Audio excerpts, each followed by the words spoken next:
Council, You can't be heard. it's not on. It's not on. Testing, testing, testing, testing. Is it on? Okay. Call the meeting to order, please, if everybody can be quiet now that all the council members are present. I call the January 17th meeting to the City of West Sacramento City Council, West Sacramento Redevelopment Agency, and Finance Authority. We will begin with the land acknowledgement. We would like to acknowledge that the land on which we live, work, learn, and commune is the original homelands of the indigenous people of West Sacramento who have stewarded this land throughout the generations. We acknowledge and we thank the original inhabitants who have occupied, maintained, and secured this place, and who still exist on this land. We respect and celebrate the many diverse indigenous peoples still connected to this land on which we gather. Since I may not be here till the end of the meeting, I have to catch a flight and go to DC. I would like to ask that the council adjourn in the memory of Sean Michael King, who passed away unexpectedly in his late 40s. He passed away on December 30th, and he is survived by his wife, Lori, young children, Deshaun, Chance, and Ella, and his mother, Mary. As a resident, he has had an amazing career, worked for the Yola County District Attorneys Association and the California Department of State Hospitals. He will be deeply missed by his family and all of us here in the community. Council met in closed session, and this evening on the agenda, Mr. City Attorney, would you please provide a report? Thank you, Madam Mayor. Yes, the council met in closed session to confer with its real estate negotiators on the 3 items listed in the agenda. No reportable action was taken. Thank you. We would like to invite our guests to join council and staff in the pledge, which will be led by Ms. Cynthia Guerrero. Would you please come up to the mic and lead us in the Pledge of Allegiance tonight?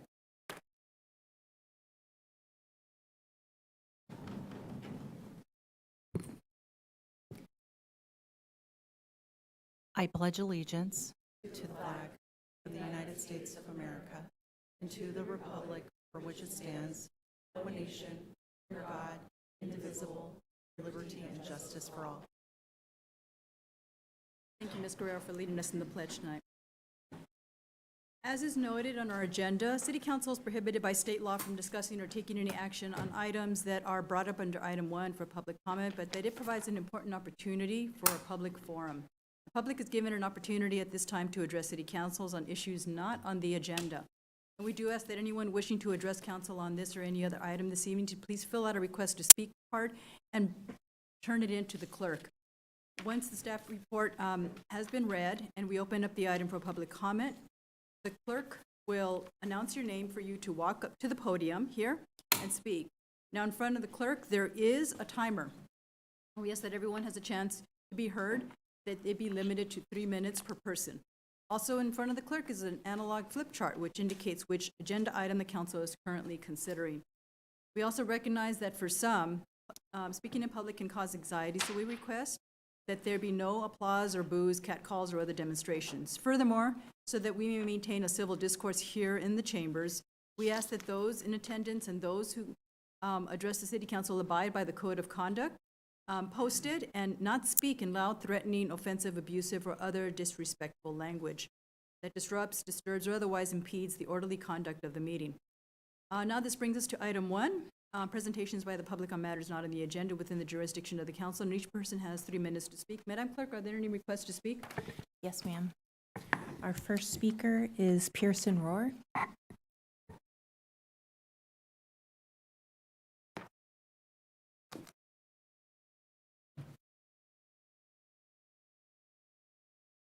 All right. Good evening, Madam Mayor, assembled City Council, and staff. Thank you very much for your work for the city and for hearing my comments this evening. My name is Pearson Rohr, and I'm a member of the Transportation, Mobility, and Infrastructure Commission and a resident of District 2. Our city has made incredible strides in improved and active transportation infrastructure. Due to this, bike ridership has increased by huge amounts in recent years. This decreases congestion, improves public health, and strengthens the bonds of our community. However, challenges remain that I'm assured can be addressed in partnership with our local riders, and I would like to list a couple tonight. There are 5-inch tall raised markers of black rubber that are upon black asphalt installed adjacent to eastbound protected bike lane on Linden Road before crossing Jefferson Boulevard opposite River City High School. They separate the bike lane from parking spaces, but unfortunately have poor visibility marking to the approaching cyclist, being marked white only on top and on the sides. The inability to distinguish these markers from flat painted lines during dimmer winter hours caused a citizen crash reported to me that resulted in head, shoulder, neck, and neck injuries, as well as road rash. Local cyclists have also expressed concerns to me regarding the gravel levees around our city. Signage states they're open to all users except motorized vehicles. Despite this, local cyclists have observed signage from private parties warning them to stay away, as well as tacks, sharp caltrops, and glass being deliberately scattered across public paths to cause costly and dangerous punctures and blowouts that also pose a danger to walkers and official vehicles. Also regarding levees, the lack of physical barrier between the Amazon warehouse parking lot on Ramos Drive enables motorists to pop the curb, so to speak, onto levee space. Private pickup trucks have been observed dumping trash and even lighting fires upon the levee surface and riverbanks. Our roads, dirt trails, and levees offer some of the best recreational riding in the entire region. They drive tourism and attract new residents. Cyclists from Sacramento and beyond visit our city specifically to ride these areas, bringing with them their incomes that drive investment to our local economy. I came today to amplify the concerns of my fellow bicyclists, local and abroad, regarding the safety and accessibility of our city's mobility infrastructure.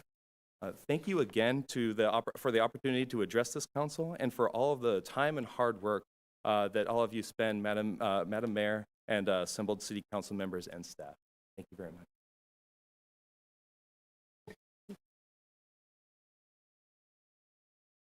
Guy Stevenson.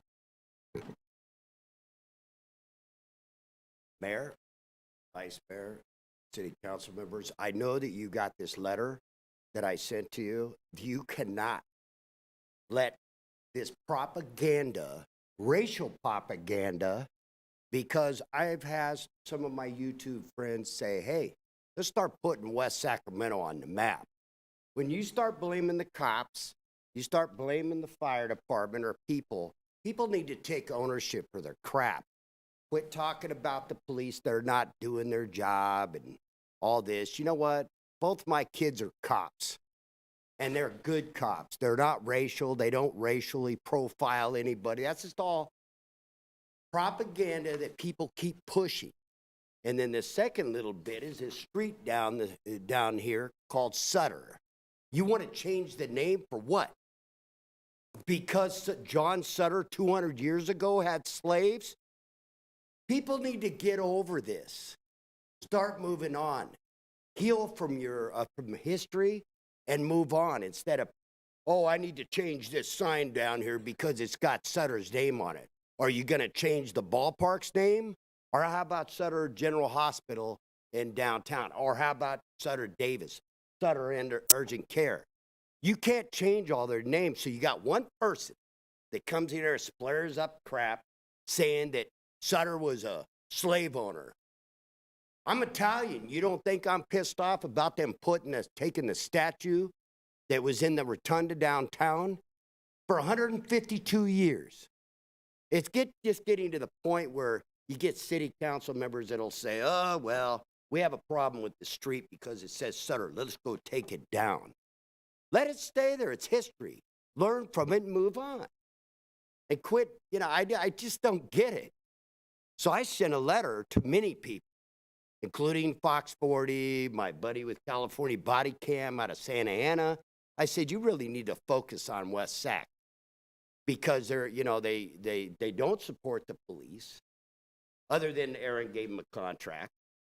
You know what I mean? And hopefully you support the police. And by the way, thank you, your husband, for his service. I'm a big police supporter, and the police are not the problem. It's the people that need to be checking themselves that are getting in trouble. Homicide 2 nights ago down the street. Drunk driver killed right here on West Capitol. We need to focus on safety in this city before it gets out of hand, because a lot of the crap that's over there on the other side of the bridge is going to make its way over here. And Mercy Housing, oh my God, that's a whole different ball game down there. That's criminal central, drug central. They need to change that too, but anyway, thank you. Thank you, Mr. Stevens. Travis Castle.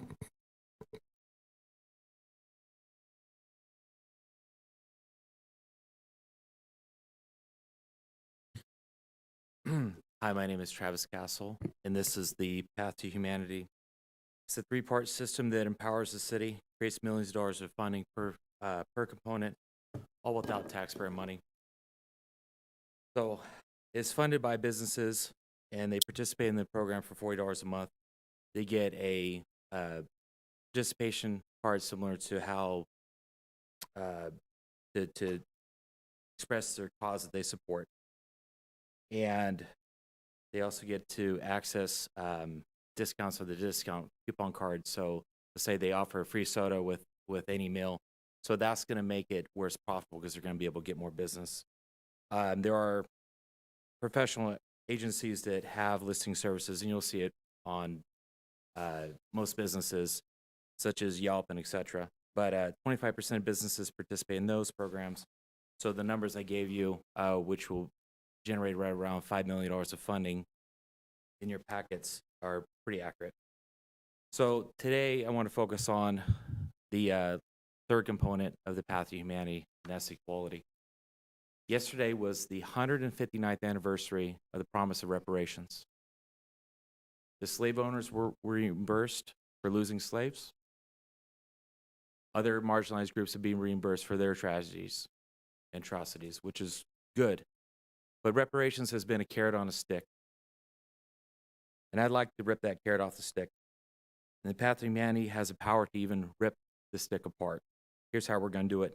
We're going to have funding that provides continuous payments to the descendants of the freed slaves, the reparations. But money isn't enough. This has been a long struggle. So we have to have continuous improvement. And this is how we can do that. Forgivable business loans, as well as jobs that are earmarked for minorities. This is a hand up, not a hand out. This is how we can level the playing field. I've also solved many issues that prevented other programs from working, such as funding, fraud prevention, eligibility. We can talk about that at the end if you like, or you can reach out to me. No more excuses. It's time for action.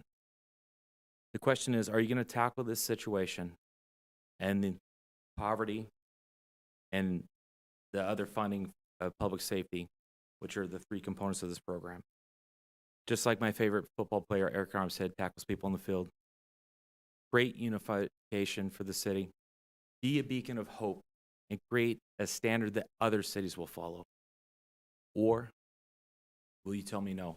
Will I be forced to go city after city and present this over and over again and hopefully do better? But when someone's a priority to you, no doesn't exist. It's short for not yet. All the information's in the packet, and thank you so much for your patience. Take care. Thank you, Mr. Kessel. Shelley LaMadrid.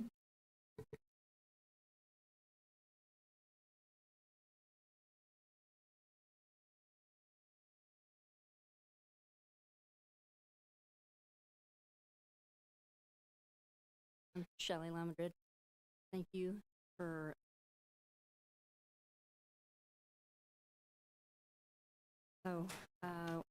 we have some concerns over near the Delta Lane area that I wanted to bring up. A few of us that are residents that are here tonight, I want to speak not just for myself, but for all of the residents. There's like 77 units just down, thank you, up and down Delta Lane. And let's see, starting on December 26th, the day after Christmas, I actually heard gunshots. And so I went out onto my balcony and I heard the last one, and it was coming from, there's construction going on at the end of our block now, so you can't actually drive through anymore. But there's several homeless encampments behind it, wrapped around it, where the railroad tracks are at. And I don't know how on earth they even got back there. because I know you guys have put up cyclone fences. I guess it's your property, kind of where that's at. I believe that's where the last shot was coming from, is from that vicinity, around the corner from where I'm at. It was pretty loud too, so it was really close. The next time was January 7th at 6, on a Sunday morning at 6 a.m. Several rounds were fired. Again, on January 9th at 12:15 at night, more shots were fired. One of the residents is calling me because she can hear it. She says it's very loud coming from the backside again of where the construction area and Tower Bridge Gateway is at. A lot of homeless around that area. A lot of homeless in the motels. We have a parking area that a lot of our residents are now forced to park in the city parking lot across the street. They're getting their cars broken into. They're getting their windows smashed. We've also had a few, I know, on Delta Lane, but it's more so across the street. And they're actually having to pay to park over there because there's not enough parking for all of us anymore down Delta because of the building that they're building. So that's one issue. We were hoping that maybe you could put some cameras out there or something that would help us. I was really hoping that you guys would limit the amount of homeless people that you're letting stay up and down West Capitol, because it's just super concerning. I mean, there seems to be a lot of problems right on the corner of Tower Bridge Gateway and at the end with that one motel in particular, but there's partying going on, I'm being told, like across the street when people are trying to walk with women with children are walking, have to walk across the street. They're also on 840 and 850 Delta Lane all the time, bringing, just doing suspicious activity, doing drugs, coming out there one car after the next in the middle of the night. Also, if you guys could maybe, talk to the property owners of 840 and 850 to have those, because they're empty Miss lots. La Madrid? Yeah. Yes, our police chief is right there. If you'd like to follow up with him, Yeah. that would be great. Thank you. Okay, We all can- right. our Thank you lieutenant- so much. I Thank you appreciate so it. much. Francis Carozzo Mitchell.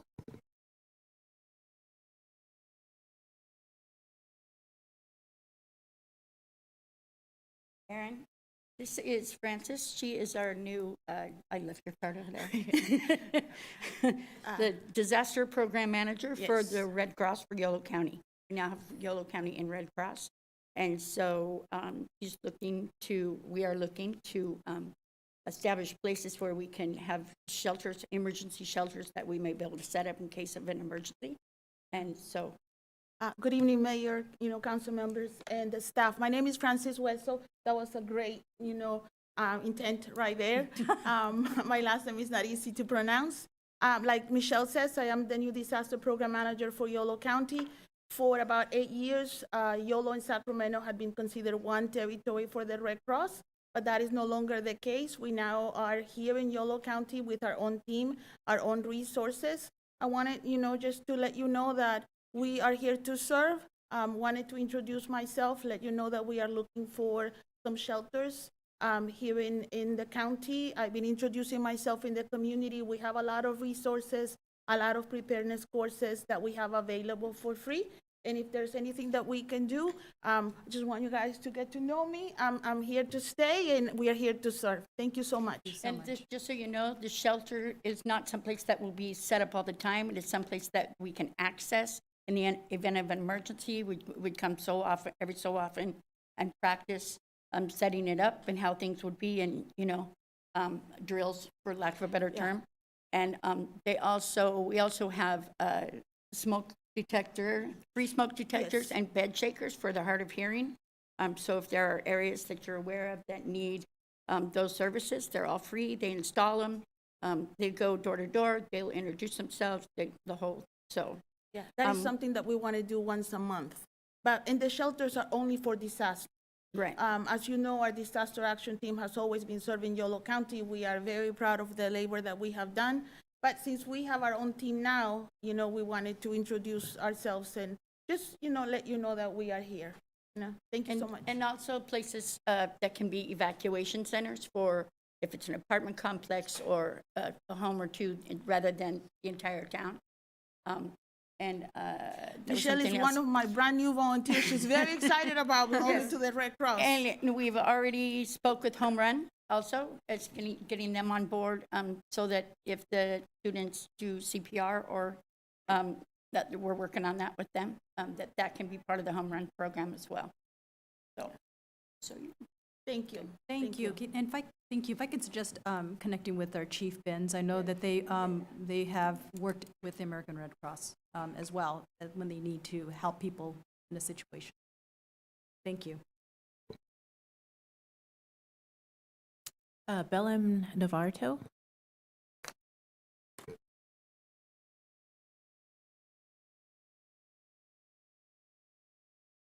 Good evening. So I am one of the residents that live at West Gateway Place Apartments. I got injured back in October 30 of 2023. And so basically I'm temporarily disabled. I fractured my left ankle. I am a single mother. I have a 9-year-old son who I am one of those residents at West Gateway Place Apartments. I run into a lot of issues.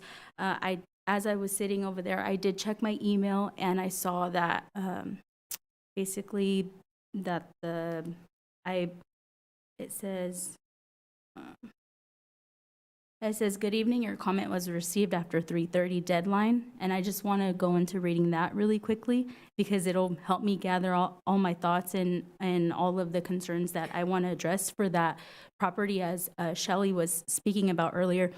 But I put West Gateway Place Apartments is located near empty lots, which attracts homeless population and crime activities. On several occasions, West Sac PD has been notified of gunshots, loud music, and car donuts heard in the parking lot and empty lot areas.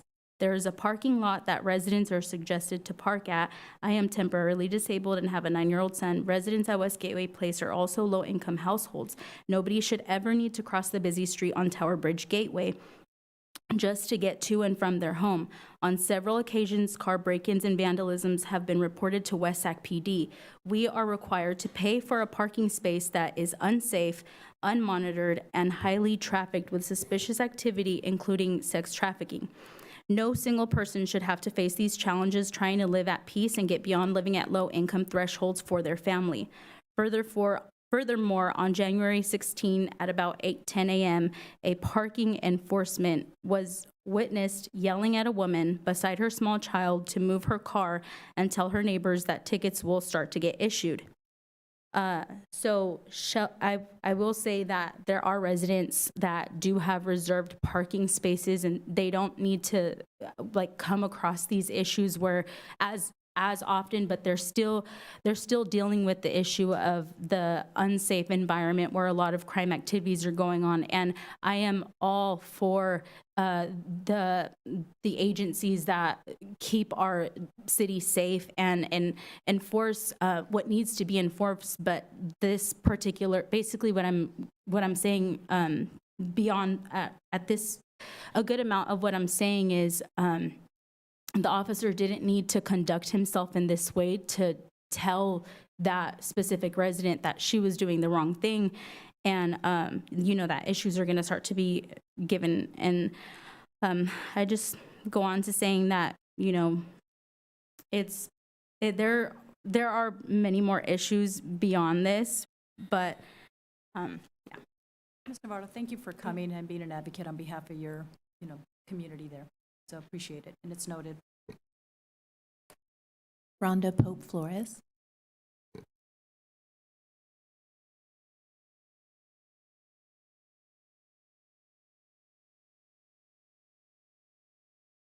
Okay, so hopefully tomorrow I have inspections on the now very beautiful Bright and Broderick Community Center that we have a grand opening scheduled for January 27th. And again, I said this, but this time I'm not changing it. I am not changing my grand opening. If we have to have it outside in the street, then I will make sure everybody comes here and complains after. I have submitted and resubmitted and moved my toilet 2 inches and moved the line for my ADA parking a half an inch, and I've done this, and I've put an extra exit sign over the exit sign that we already have. I've taken off my barn doors. I'm so frustrated. We are doing a good thing here. I am beyond frustrated, and you should go read your comments on the West Sacramento site about your building department. It's horrible. Nobody talks to each other. One person says to do this, then you go submit it, and they deny it because they say it's not allowed, even though we went, modified our plans, resubmitted them to do exactly what the first person came in to tell us to do, only to submit them and be told now you can't do that. Waiting until the 10th day to respond to our umpteenth submittal of our plans is ridiculous. I am not lying. I will be out here tomorrow evening and picket this place if my permits are not signed off on, if my final inspection is not granted. They keep finding things and I'm fed up with it. This is ridiculous. Get your building department together. You are not going to have nobody wanting to do business in West Sacramento. I will tell you, I will never buy a building here, ever again. I wanted to invest in this community because this is where I grew up, and you have drugged me through hell. You have caused people to not benefit from a community center that they have never had. We have actually met with this woman here for the Red Cross. Guess what? We're going to do free CPR classes. We have senior programs, food distribution. We have tutoring programs scheduled for the first weekend in February. We have countless things lined up for this community, and this is pathetic. I'm going to leave off with Mr. Guy who left. He's lucky. Sutter Street, get over it. You're talking to a Native American who is a direct descendant of the abuse of power and the enslavement and the murder and the raping that took place at Sutter's Fort. So there is no ever getting over that. Thank you, Ms. Chairwoman. I also would like to suggest if you can, Andrea Aus is here. She oversees that department. If you would like to connect with her, I thought I saw her sitting back. Oh, where is she? Right behind you. Yeah, right there. Oh, there she is. Yes, she is right behind you. Okay. If you two can connect, that'll be great. Robin Davis.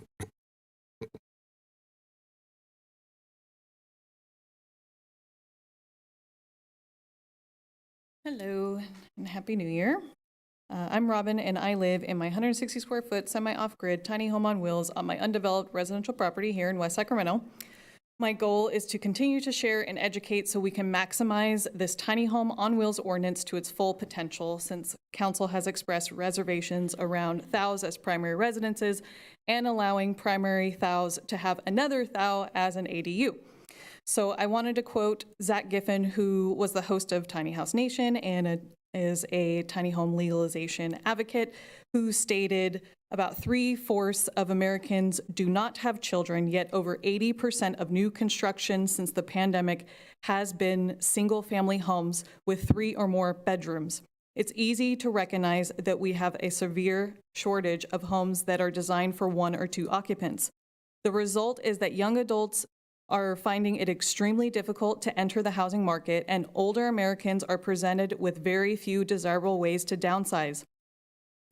I acknowledge that most older Americans want to age in place for as long as possible. However, there are many who have a hard time affording their homes and others who recognize that they no longer need or want as large of a space.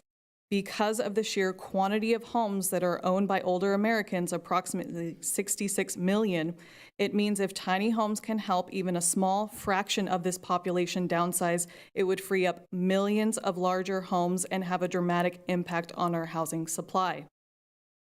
This is a way to reinforce our social safety net and use our existing housing stock more efficiently. So I'll be excited to work with Rhonda to be able to host THOW workshops at our new Brighton Project Community Center, which, my understanding, there continues to be permitting issues and setbacks with the city So I hope we can really get down to the efficiency issue of our permitting process at some point, and I will be happy to join Rhonda to protest if necessary. The workshops will assist with connecting tiny dwellers with financing, permitting, and impact fee options, connecting land and homeowners with tiny home dwellers and educating on these processes. Combining the ever-expanding state ADU laws with our ordinance can really create some unique affordable housing and supplemental income opportunities for West Sacramento residents. Maximizing the potential of this ordinance will empower neighbors to help neighbors, families to help family members, community supporting and uplifting itself as much as possible. Maximizing the potential of this ordinance means maximizing access to basic needs for our residents. Thank you. Thank you so much. We have no additional requests to speak. All right, thank you. And Ms. Navarro, if you don't mind connecting with the police chief as well. Thank you. All right, next is our consent agenda. And we have items 2 through 20. Are there any requests to pull any items from the consent agenda? I'm going to be pulling 18, so we'll put that on the side. And it's mainly just to receive a presentation, but we have to vote on it separately since I just. And you want to? If you wanted to comment on 15, I think we could do that and keep it together. Yeah. Yeah. We don't. Does it have to be a separate item? No. I think I was going to comment as well. So, just if you'd like to comment on anything in the consent agenda, Mayor Camarosco. Thank you.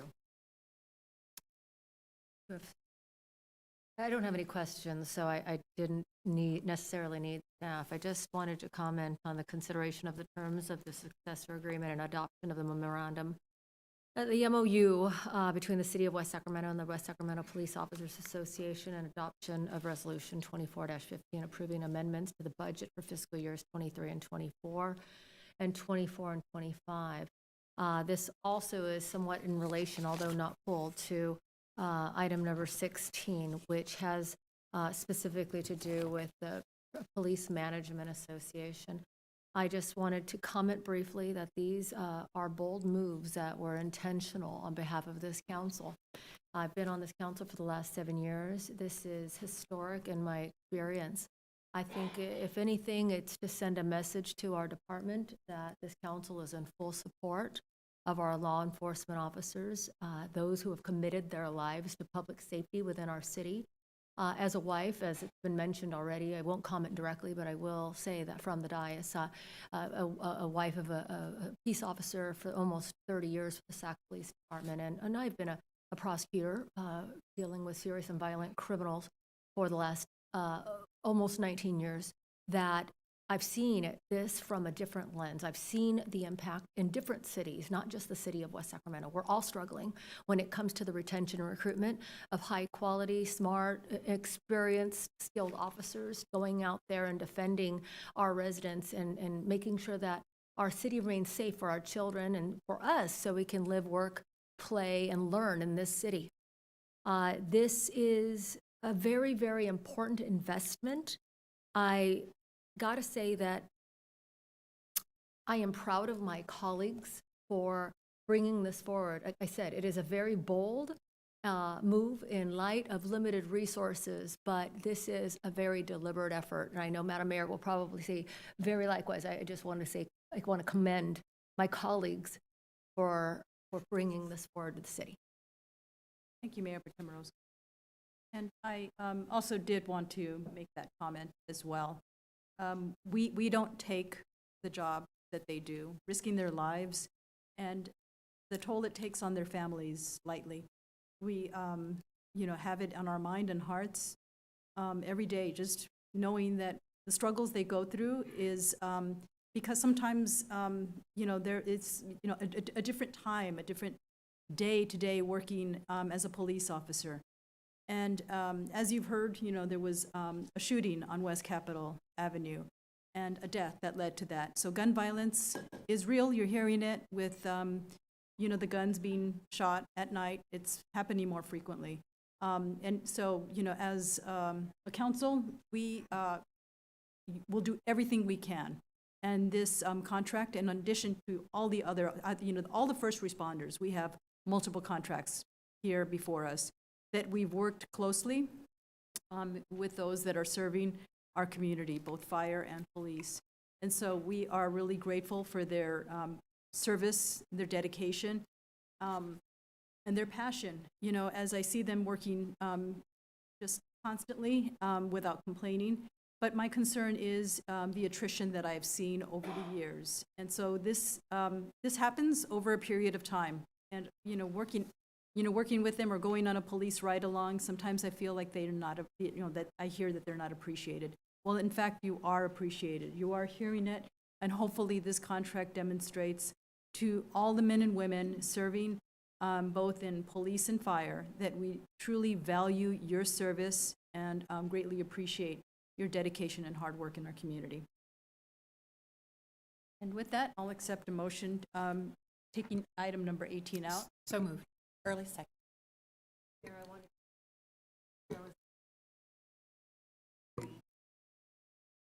There? I believe it's a memo. I just want to make sure that it's included in the motion. So much. Yeah. It was a lot of paper. Madam Clerk, can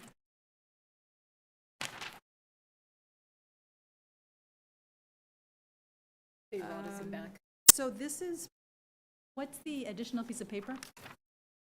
Notice of Agenda item number 3, that's the notice of exemption that was omitted from the agenda packet, the attachments for that item. It's usually in Do we need those to do items. anything different when we take up the, No, ma'am. The recommended action on the staff report is still correct. okay, thank you so much. I just want to make sure I'm not, okay. So 2 through 20 and except number 8. And so we received a motion from Councilmember Alcala. And the Seconded by Early. Seconded by Early. Madam Clerk, please call the roll. Councilmember Sulpicio Hull. Aye. Councilmember Early. Aye. Councilmember Alcala. Aye. Mayor Pro Tem Orozco. Aye. Mayor Guerrero. Aye. Thank you so much, Clerk. This is all approved. And item 18. Oh, It's be over here. So I just wanted to get some clarification on this. So this is this item proposes revisions to 5 administrative policies and proposal of 1 new policy. Is there a particular I just would like policy an within that? explanation. It looks like some amendments to our current policy. And if there's anything different, we, as council, to bring up an agenda item, need to do differently than what we've done in the past. I think it looks like we have to present it to you on a certain day. If we present it to the city manager on a certain day, we actually don't present it. We discuss it with you first. So it's the policy 1A10, which is council placement of items on the agenda?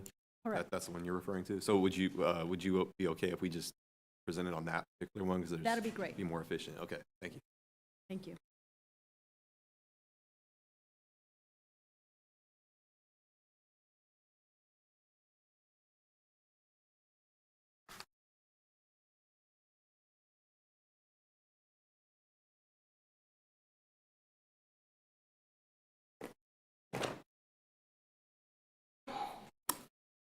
And just to make sure I'm supportive of it, I just want some clarification for all the council members since it's a new policy. Sure, yeah. So we had made some updates on this process for clarification within the council procedures manual.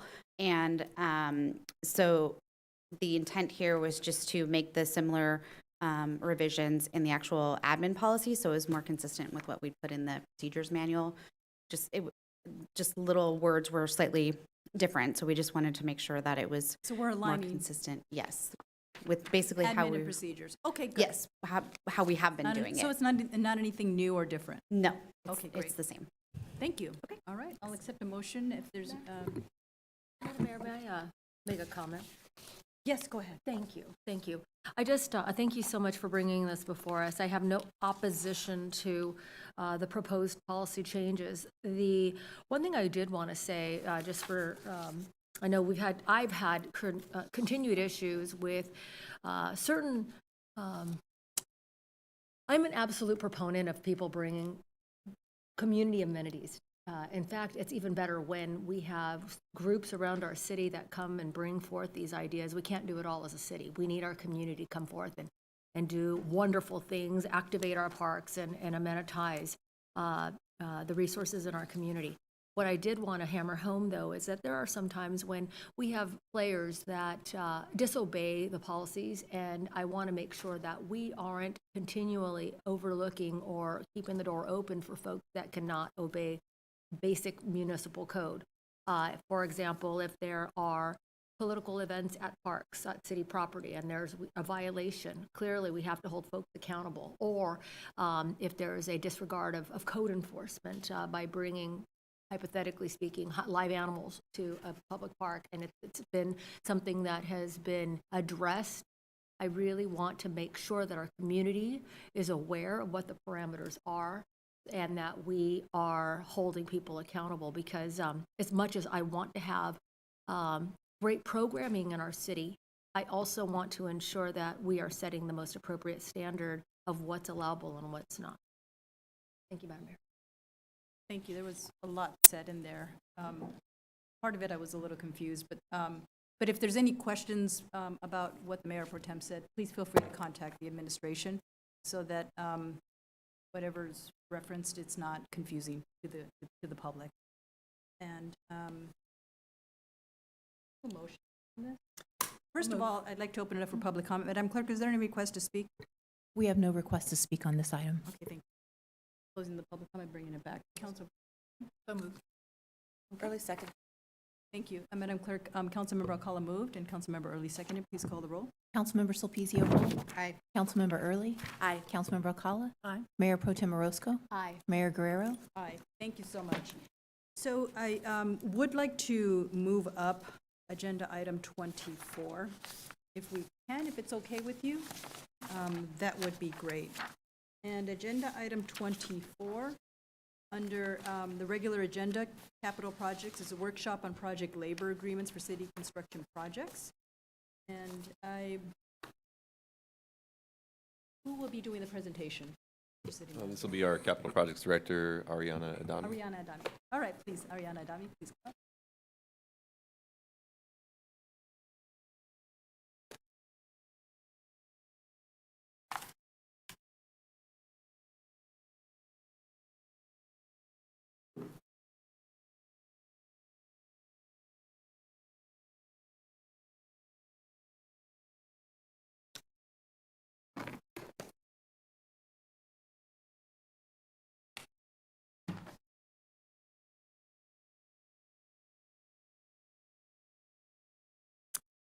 Good evening, Mayor Guerrero, Mayor Pro Tem Orozco, and council members. I am Ariana Adami, Director of Capital Projects. I'll be presenting tonight the workshop on the project labor agreements for construction projects.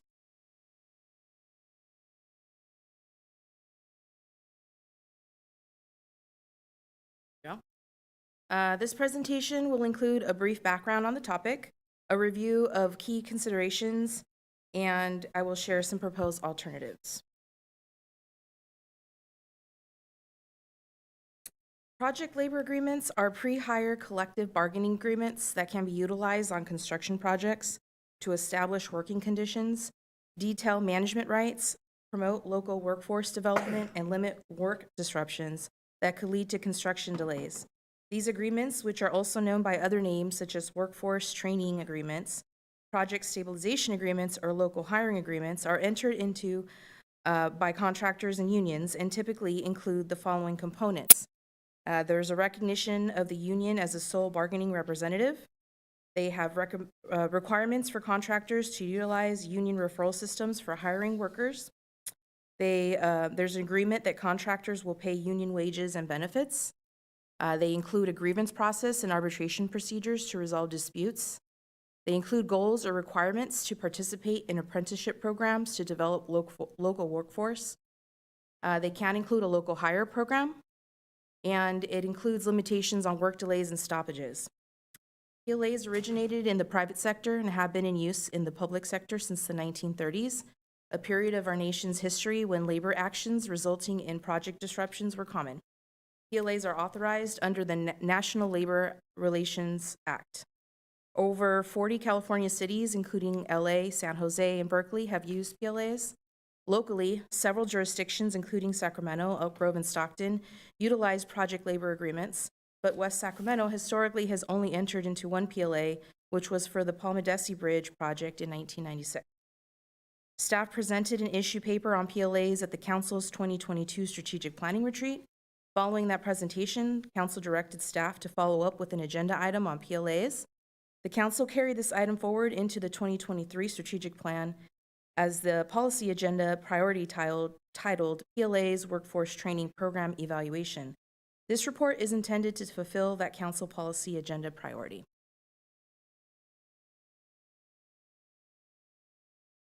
The city conducted extensive research to determine what options are available as it relates to public labor agreements, although the implementation of a policy would aim for a goal to hire locally and the promotion of apprenticeship opportunities for West Sacramento residents. Staff has concluded that it is not possible to accurately predict whether a PLA will provide a net benefit to the city. The normal gold standard for this type of research is to get firsthand data from other cities. Staff has made multiple attempts to reach out to other jurisdictions that have PLAs in place. However, perhaps due to the potential for controversy around this issue, it has been very difficult to find other staff who are willing to provide data on the performance of the PLA in their jurisdiction. Of those who have responded, each jurisdiction has customized their program or PLA to fit the needs of their community. In the absence of sufficient input from peer cities, staff has turned to academic studies. Staff's literature research has shown that there is credible evidence to support both the benefits and potential perils of PLAs.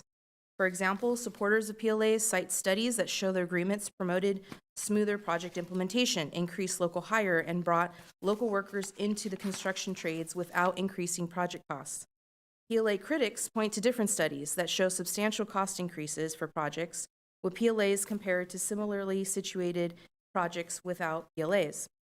Among other concerns, PLA critics have also argued that PLAs create discriminatory effects on minority contractors, who they argue have a difficult time complying with the PLA requirements.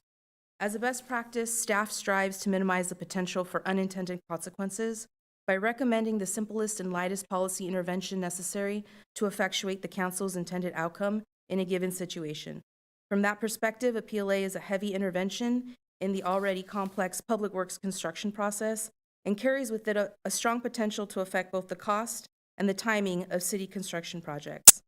Staff therefore believes a PLA should only be utilized in the presence of empirically verified compelling need and after less invasive approaches to reach the desired outcomes have already been tried. Given the uncertainties about how PLAs may perform, the fact that historically the city has not had work stoppages or strikes on projects in at least the last 15 years, and the potential for project cost increases, staff recommends not proceeding with the master PLA in West Sacramento at this time. If the council desires to pursue the goals of increasing local hire or development of the workforce, this can also be developed under separate means and not through the establishment of a PLA. If, however, council desires to move forward with the PLA policy or master PLA consideration should be made for a targeted rollout to facilitate firsthand learning with a high project cost threshold and a limited term. For the reasons stated in the previous slide, staff's recommendation is captured in alternative 1 of the report, which is to decline to move forward at this time with a master PLA or any similar action affecting applicable city construction projects. In the event the council would like to proceed with the PLA in some manner, staff has included a draft PLA policy document as attachment 1 for consideration as alternative 2. This document utilizes a threshold of $35 million for the construction amount for which individual PLAs would be entered into for each qualifying project. This $35 million threshold aligns with the threshold that the federal government uses to define the applicability of its own PLA requirement for federal projects pursuant to Presidential Executive Order 14063. By using the same figure, the city would set a threshold that would make individual PLAs applicable only to larger construction projects. These large projects are an ideal learning ground for a PLA because they will tend to involve larger contractors who are likely to be experienced working under PLA requirements.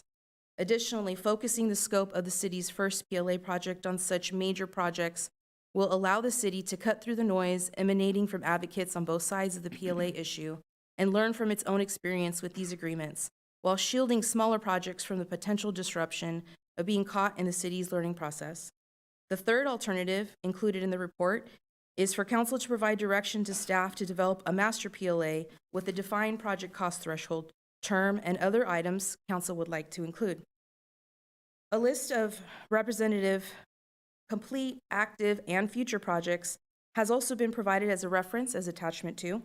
This list provides context as to the type of project that could qualify for a PLA based on the construction cost estimate.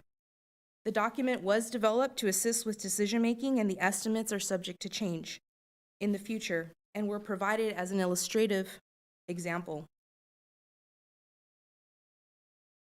This slide shows a sampling of the projects I mentioned in the attachment 2 of this report. We've provided here on this slide the 3 highest level thresholds for consideration. Under the $15 to $19 million category, I would like to note that the Sycamore Trail project is currently underway and the West Cap project is complete, but they were added to the list to provide context for decision-making purposes. Any action tonight to proceed with a PLA policy or a master PLA would not affect these construction projects. They would potentially affect the projects sampled in the other 2 columns. Also, I would like to reiterate, this was prepared as an illustrative reference, and the cost estimates are subject to change. This concludes my presentation. I'm available to answer any questions. Thank you, Ms. Adame. Bring you back to council. Are there any questions, comments? I do have some comments before we begin with public comment. We received a letter from the representatives of the Sacramento Sierra Building and Construction Trades Council for Mr. Tom Enslow and Kevin Carmichael, their counsel. And their recommendation is to table this item. Since there has not been any discussion or negotiation about establishing a PLA here in our city, and that will be my recommendation. Given that, I do know that there's been some outreach to get data, but as you have noted, in trying to get data from other cities, it's really challenging. I want to be able to see what we can do instead of proving something that would require some kind of partnership. I have not heard any positive feedback of what was on the agenda so far. And I would just prefer that we have a discussion with, that the city staff have a discussion with them. And that will be my recommendation. And if there's any other comments or feedback? Did everybody get the letter, by the way? We got the letter. Did everybody get this letter from their counsel? Okay, I'm sorry, Madam Mayor, can you please clarify the concern? The concern is that we do have a workshop on a PLA, but there has not been, and it is with the relationship with the Sacramento Sierra Building and Construction Trades Council.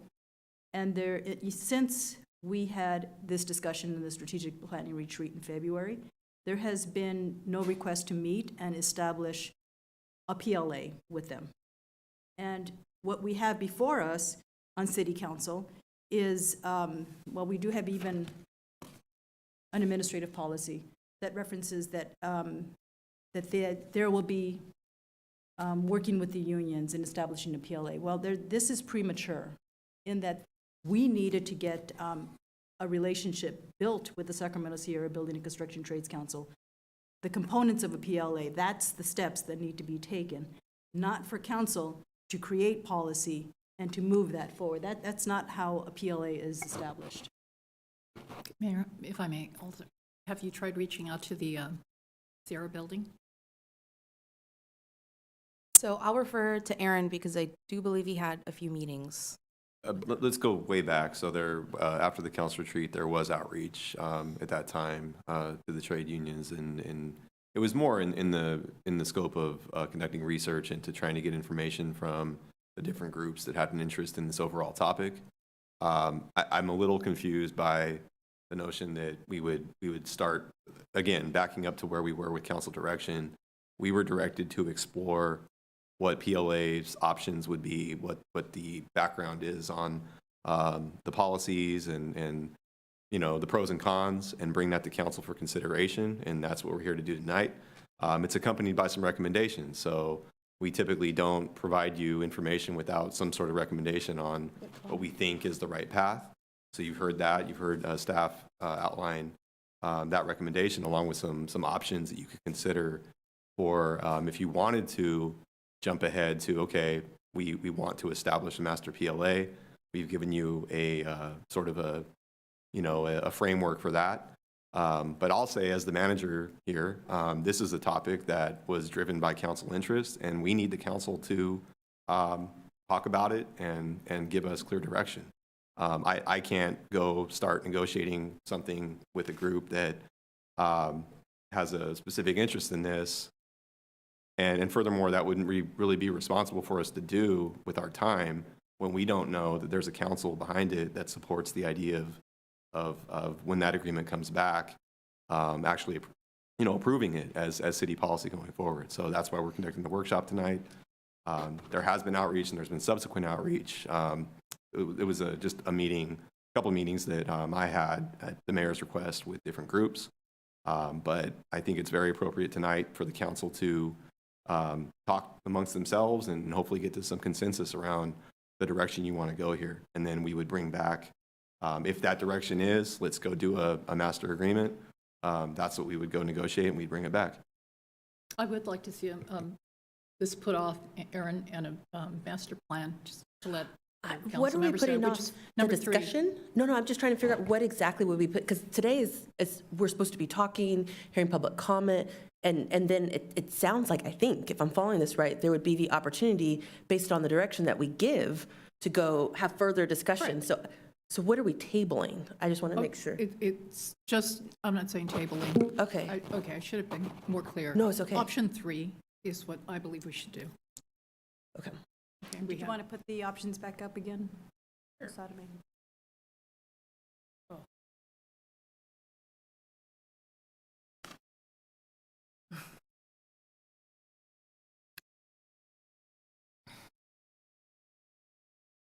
Okay. Yes, Mayor Pro Tem Orozco.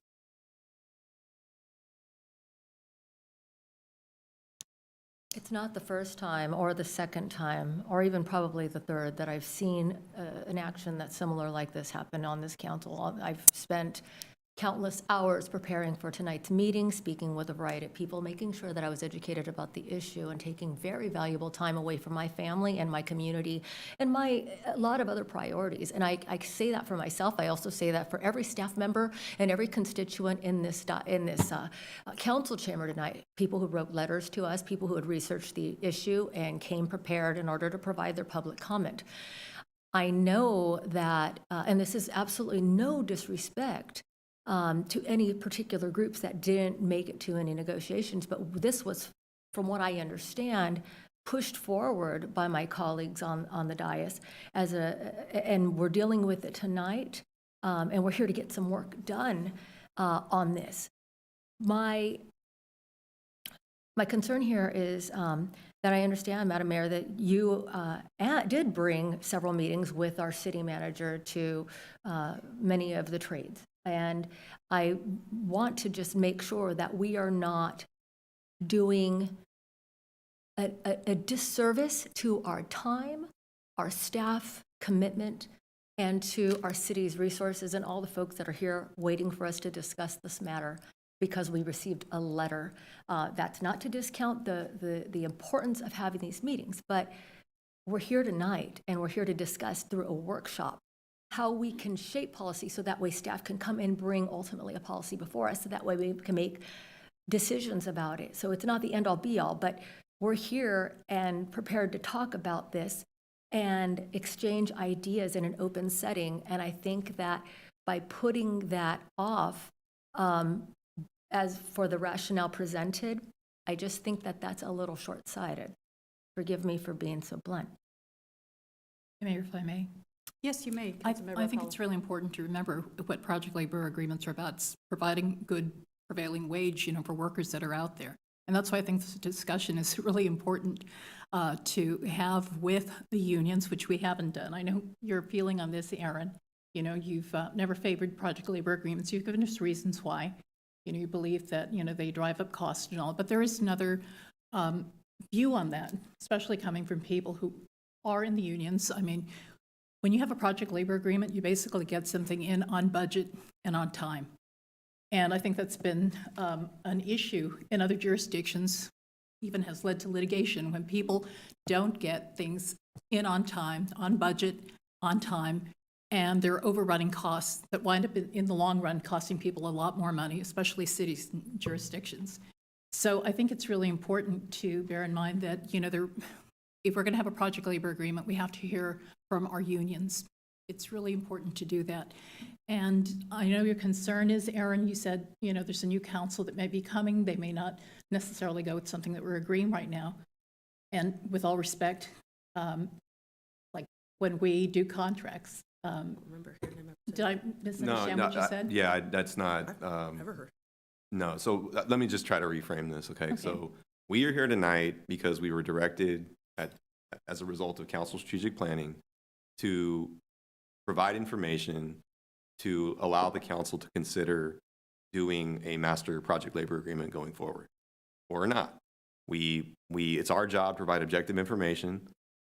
We give recommendations. That's what we're here to do. We're here to provide the council informed recommendations so that you can ultimately make the best policy decision that you all have consensus on.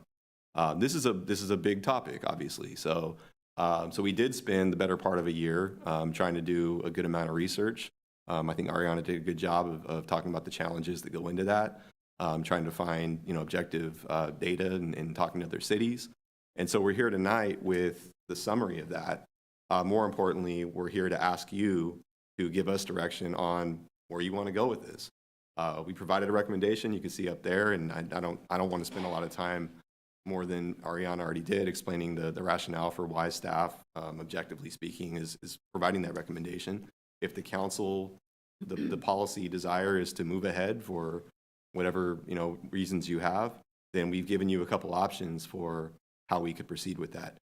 That goes hand in hand with, I think, some of the concerns that are being expressed, that how would we go to establish a master PLA without talking to the trades and other interested parties. Well, that's what options 2 and 3 are about. We'd like some policy framework with which to start that discussion. We don't want to go in completely blind about where you're going to land. And so we're providing some framework for what that would look like. The next step, if we leave tonight with direction that we want to do something that looks like options 2 or 3, and with some parameters around thresholds and other topics, we would then proceed to invite all the interested parties to the table and work out what that master agreement would look like. And I would imagine we'd bring that back for a subsequent workshop before the council ultimately approves what will be something that's very much precedent setting and very important going forward for the city. So hopefully that helps just kind of reframe what we're hoping to do tonight versus adopting something tonight, or we're not adopting anything. It's not on the tonight. agenda. No. Okay. Yes. So one more thing, Aaron. So wouldn't maybe it be important to get some more feedback then from cities like LA and San Jose? You said they weren't responding. I mean, were calls made, were emails? I'm just curious to what happened there.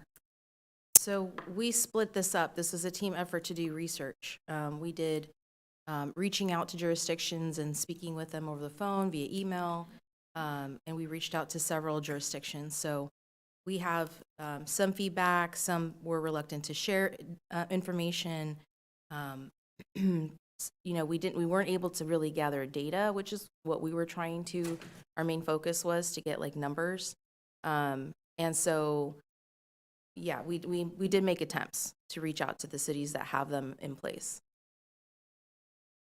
And would it be more helpful, perhaps, if we gave you more time to draw up a master plan?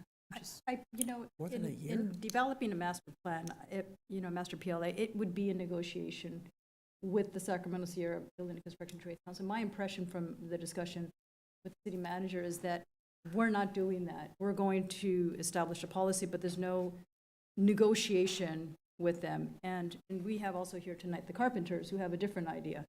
And they've also had a meeting with the city manager. So in taking a look at what we have here is not something that the partner would have sat with the staff to negotiate, and for that to be brought back to council for us to say, this is where we are able to meet them at a certain, halfway or, partway. I mean, what we have is something that, we've got a letter saying they wanted that to be tabled for that discussion.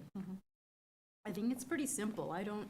Can I don't know, I it's chime in difficult to here? I think I'll just be really direct on this. We've given you different options. We've given you the path to what I think, the mayor, you're looking to head down. We need the council to lead on this. We can't go negotiate with a party that has such a strong interest in it without some framework of what are the council's top priorities in doing that. First of all, do you want to do that? Do you want us to do that? Let's start there. Secondly, if you do, we need direction on these high-level policy points around, and other cities have dealt with this as well. What is an appropriate threshold for a project? What is an appropriate term for that sort of agreement? Are there project types that you would like to exempt? Other cities have dealt with that. So if we can try to focus on those high-level points tonight, and first start with the question of, do you want to do this at all? And if you do, what are the council's consensus points on those topics? Then that will enable us to then go proceed with negotiations. But it wouldn't be efficient or really productive for us to start anew with that without getting some direction from you on what you think is appropriate.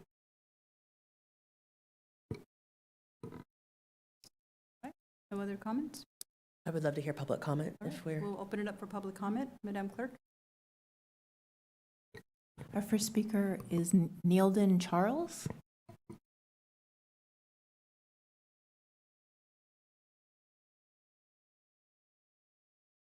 And you have 3 minutes. Thank you. Okay, good evening, council members. Name is Neil John Charles, as she mentioned over there.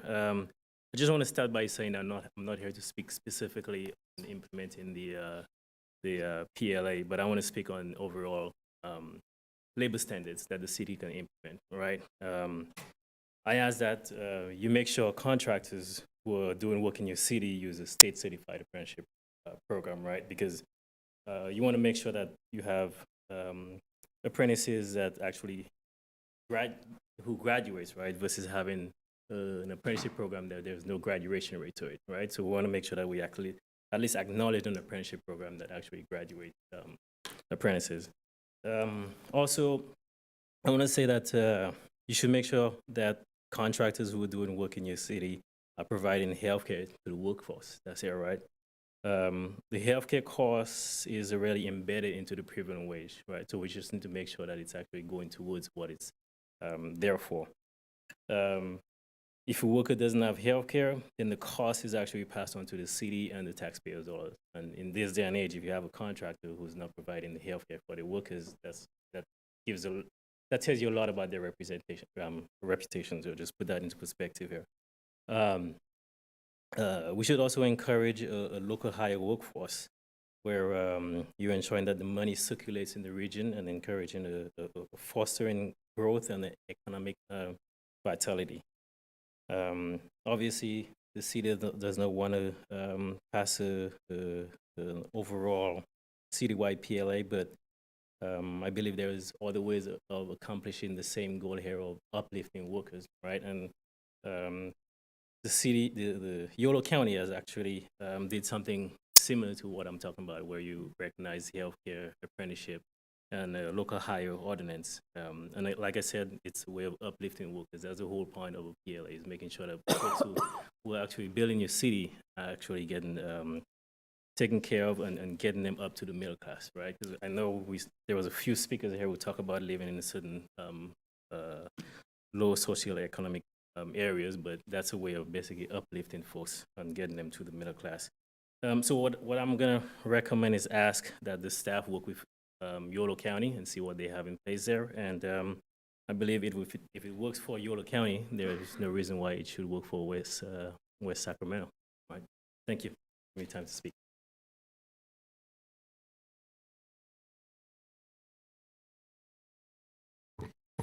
Matthew Estepona, sorry. think that actually was kind of close, Estepona. So, good evening, council members. My name is Matthew Estepona, and I represent the Associated Builders and Contractors, Northern California. We are a trade association, a nonprofit, and we run a trade school. We have a facility in North Highlands, and we have a facility in Livermore. Our apprenticeship programs are all state and federally approved. We train apprentices in the trades. They graduate, they work and live in their communities, and they're able to give back and to build. But I'm also here today, and my organization is opposed to PLAs, but I'm here today also as a West Sacramentan. I'm a District 4 resident. I'm a taxpayer. I'm a property owner here. And when I've talked to my fellow neighbors, family, friends, they've actually provided written public comment and informed them about this policy. The common concern I have is, what is the reason why the city would do this if it's been successful without having a PLA in the past? West Sacramento offers something very special that other cities do not. It is a place that's still growing. It's industrial. It has a unique charm to it. There's a reason why there's a lot of people who are attracted here for growth, and especially regarding a policy that, as the staff outlined earlier, that could lead to increased costs, reduced competition, could have the potential to have unforeseen consequences. I think that's an issue that requires further deliberation and further consideration. And I would like to propose that first survey the contractors locally. We have members here in West Sacramento, but also members all throughout the Sacramento region that do work here. We'd like to invite all the city council members to visit our facilities. If not Livermore, that's an hour, 40-minute drive, but North Highlands, we're training in carpentry and craft labor, and we also are training people in fire sprinklers, or putting the fire sprinklers on, and also to meet with our local contractors, go to their businesses, understand their workers, understand that the merit shop philosophy is one that projects should go to those who can build it the best, based on merit, free from any restrictions, and that is what we believe in. So thank you for the time, and I will be following up shortly. Appreciate it.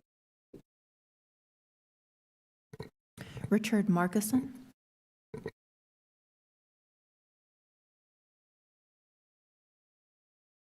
Good evening, Mayor and council members. Richard Markison. I provided some written comments that were included in your packet. I do represent 4 specialty subcontractor organizations that are located here in the Sacramento Valley.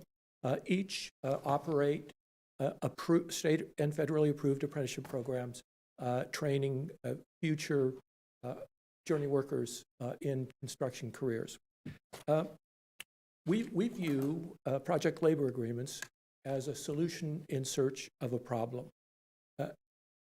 I think it is helpful for you to articulate exactly what you are trying to cure in the city's current capital outlay program that would benefit from a project labor agreement, other than simply responding to the Sierra Building Trades Council, who now want to delay further consideration by submitting a last-minute letter asking you to table it.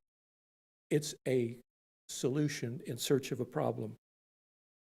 One of the other things that I noticed in some of the earlier comments tonight was talking about directing staff to negotiate a master project labor agreement with the Sierra Building Trades. That's not the entirety of the construction community that will affect city construction projects. Design professionals are designing the projects that will be constructed, engineers and architects. Contractors are building the project.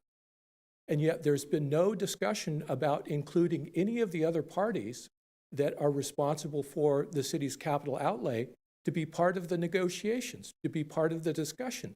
It seems to be that the stage is being set for a single conversation with the Sierra Building Trades and some city staff that would, I think, as the city manager pointed out, the Sierra Building Trades have a very specific objective, and that is to receive a no-bid sole source contract to provide all construction labor for city construction projects.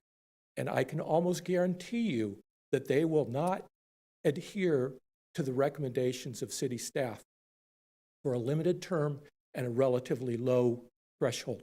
They will come back and they will want $1 million threshold they will want a 5-year contract with no option for the city to escape from it if you are finding out that construction costs are higher or that you're getting lower bid results. One other suggestion, and Councilmember Alcala, you mentioned receiving information from LA and some others. My suggestion is look at the peers, look at public entities that are similar in size to West Sacramento. West Sacramento and Los Angeles are in two entirely different realms of capital outlay project. Thank you very much. Thank you. Eric Christian.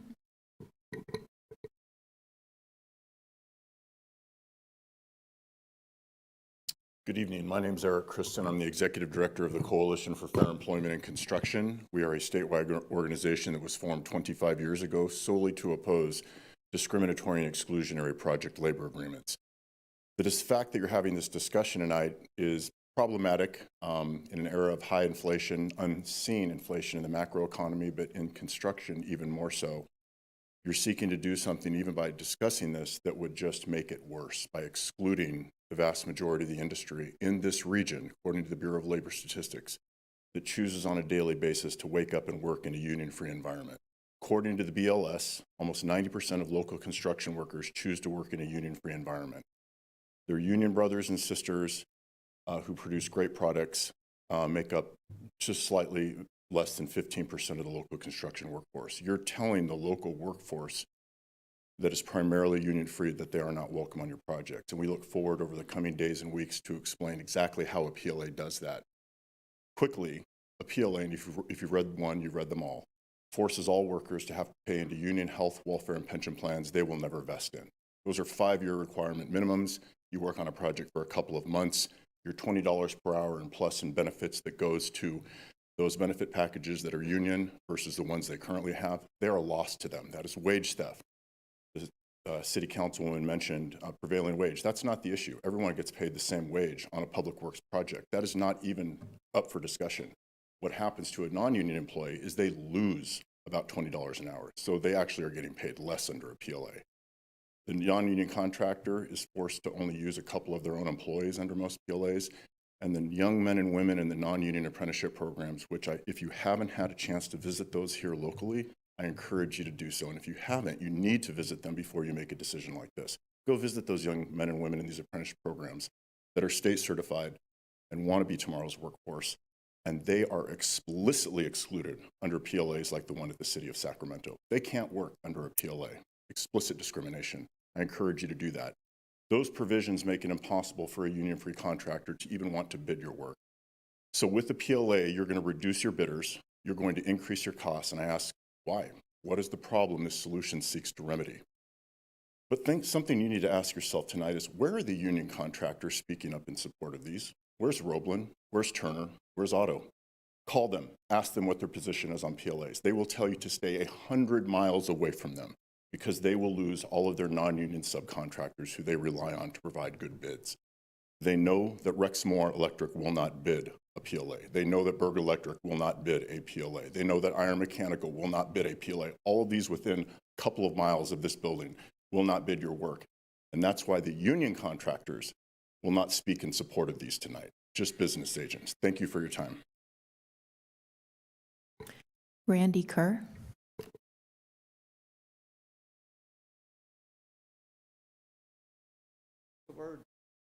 Excuse, can you speak into the mic, please? Sorry. Most of the words were spoken by the last three comments. I've been in construction for almost 50 years, and thank you for allowing me to speak tonight. And some of the points the city manager brought up, and actually your presentation was quite well, and I think it actually represented quite a few different things. So one of the things that I want to point out is that project labor agreements basically are PSAs or hire agreements and so forth. Why is that being even brought up as an item that is basically saying that cities and counties and school districts and so forth are not paying the wages, and the guys that are working and the women that are working and everybody that's within those companies are not receiving the state mandated wages, prevailing wage? If it's a federal job, Davis-Bacon wages. California, it overrides that state prevailing wage. So it's a problem that is being brought to you that somehow that people are trying to tell you exists. It's not a problem that exists. You don't need a PSA, a PLA. Just provide the work there. The workforce here, and I'm a resident, a new resident of West Sacramento, and I just was actually amazed that I was seeing that you guys were thinking about getting a PLA. I'm from the San Diego area, and they're basically company killers for small companies. If you sign a PLA and you're a small merit shop contractor, you will be in the litigation of the unions fighting over the little scraps of work on $1 million job. So I implore you to seriously think, do the investigation, check with cities and counties and state agencies, well, not state, school districts, why they didn't renew their PLA or their project stability agreement, because they have the history. And one of the reasons why you don't get this information saying we really messed up and look what happened. Yeah, we got 3 bids, all 20, 30% over the budget. Rebid. Oh, now there's 2 bids, still 30% over the budget. The costs do go up. And it doesn't go into the pocket of the guy working. It goes into the big company that owns the large. Thank you very much.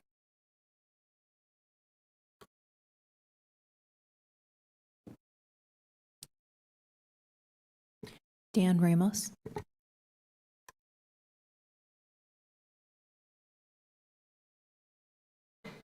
Good evening, Mayor Guerrero. Good to see all of you. It's been a long time since I've been up here. Anyway, I'd like to succeed just a few seconds of my presentation. I just want to recognize our city manager, Aaron. I want to let you know that the community of West Sacramento stands strong with you and what you are going through. We really are there. So we support everything that you're doing, Aaron, and get a lot of thoughts and prayers. Okay? Thank you. Lots been said tonight. Adriana did a great job tonight. I recommend, number one, declining to move forward with the PLA. It's not necessary in this community. You pay prevailing wage. Your capital improvements, your capital projects department does a heck of a job along with the community development department in putting out bids all the time. You guys do a very good job. In fact, you got 2 reports in the agenda tonight about bidding and resubmitting and stuff. You don't, just like I said, costs are really high right now, and you got to do everything you can to keep your bid pool as wide as you can. Have good, you guys qualify contractors very, very well, coming in union and non-union. I am not anti-union. I got a lot of great union friends. I've been to the Carpenters. They're great people. They have a heck of a workforce. Kevin Ferrer is a friend of mine, stuff like that. I understand that, but it's just have an open competition that everybody bid. There's no reason to do this for the city to have a project labor agreement at any level here in West Sacramento. And primarily, they can discriminate against our minority contractors. They will not, if they're not union, they're not going to bid on this stuff, and you're leaving them out of this process. And that's America. That's how we build wealth and stuff in terms of our small business and what we do. So really, you really, that's a big impact that you said. If you're going to research it, please check that out. And there again, we have some great companies located here. Brown Construction is one of us. Ron's here tonight, built this City Hall.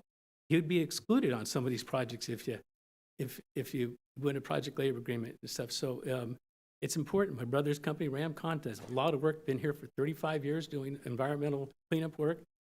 Can't bid on project labor agreements, and they do great work. So anyway, just wanted to jump on that and let you support what staff's recommending tonight. Thank you very much.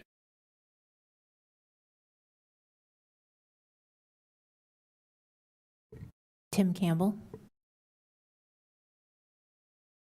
We have no additional requests to speak on this item. Thank you, Madam Clerk. Closing the public comment, bringing it back to council. And any other comments? Mayor Pro Tem Orozco? No? Councilmember Early? Yeah, absolutely. I think we heard a lot of, information tonight, both from our staff. I appreciate the fact that our staff, and I want to say thank you for that. I know that you all have put in a lot of time on this, and I would actually say not just the past year. As long as I've been on this council, so since 2021, you all have been working in earnest on this, and so I know a lot of time has been put into it. Some of the things that I'm interested in learning more about, I heard from the carpenters in regards to what Yolo County is doing.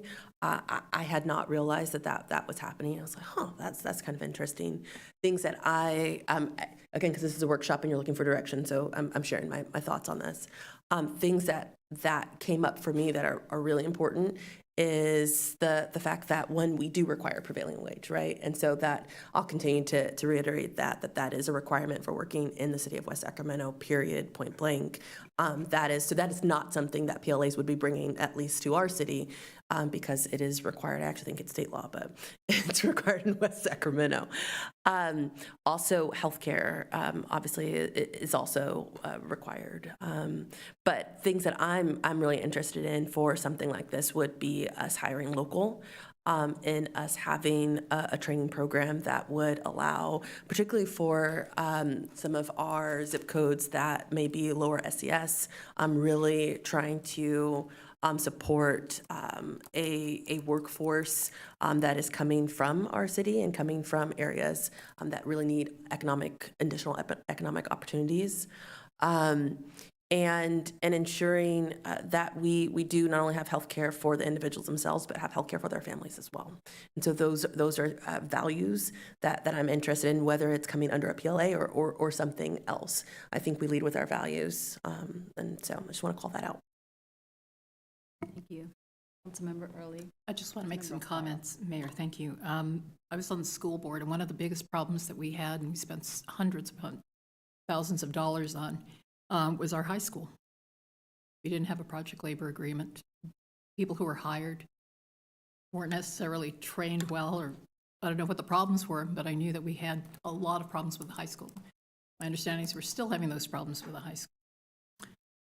So I think that's something that should be considered. You had people maybe that weren't trained, that maybe, just did substandard work, but they put a bid in that was accepted. So we had some problems there.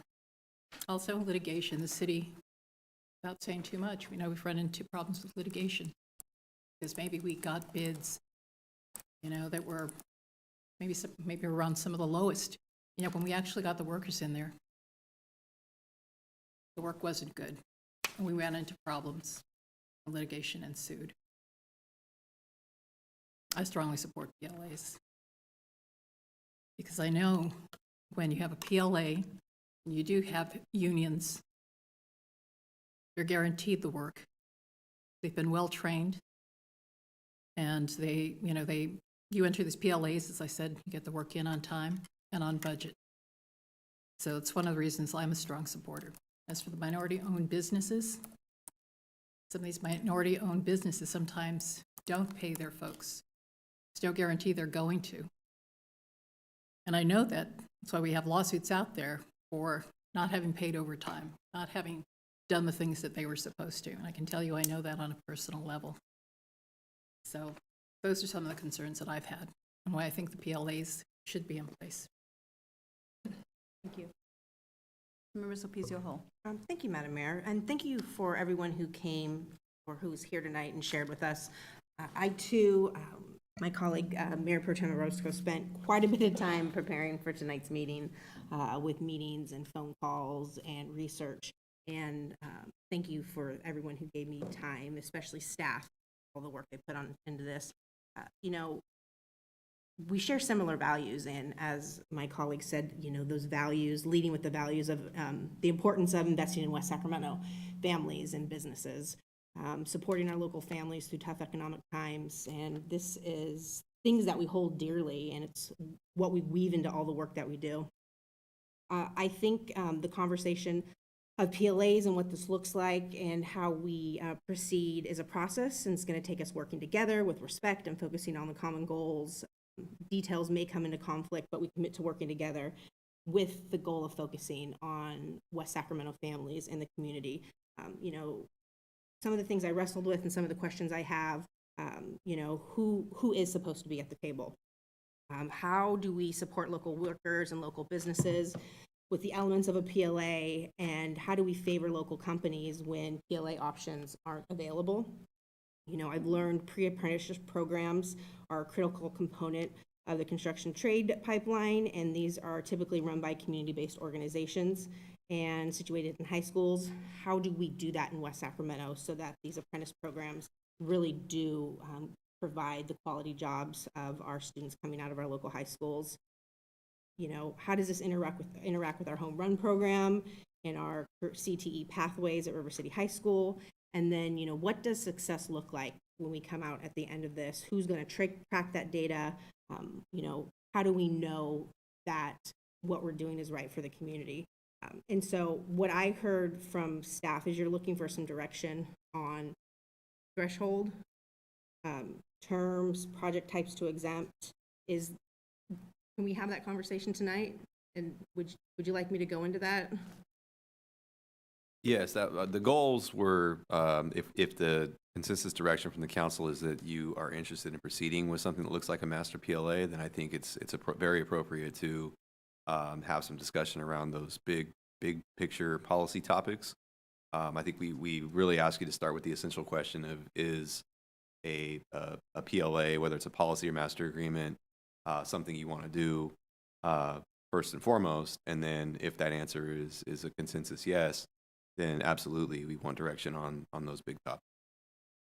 So coming from me, I've been supportive of PLAs for public projects at a certain dollar amount, and through this process was the conversation of what does that dollar amount look like. With talking to folks and talking with staff, you know, this is something I want to wade in together and continue the discussions. And the federal level at $35 million gets us working together on some significant projects in West Sacramento. I think terms are important for these type of projects so that we can come back and look at our successes. And I would say 5 years would be a number that I'd be comfortable with. And no direction on project types to exempt. I think based on the staff report and the number of projects we have, that would give us a good testing ground to see what these look like and show some real actionable results of how we can work together to just support our workers in West Sacramento.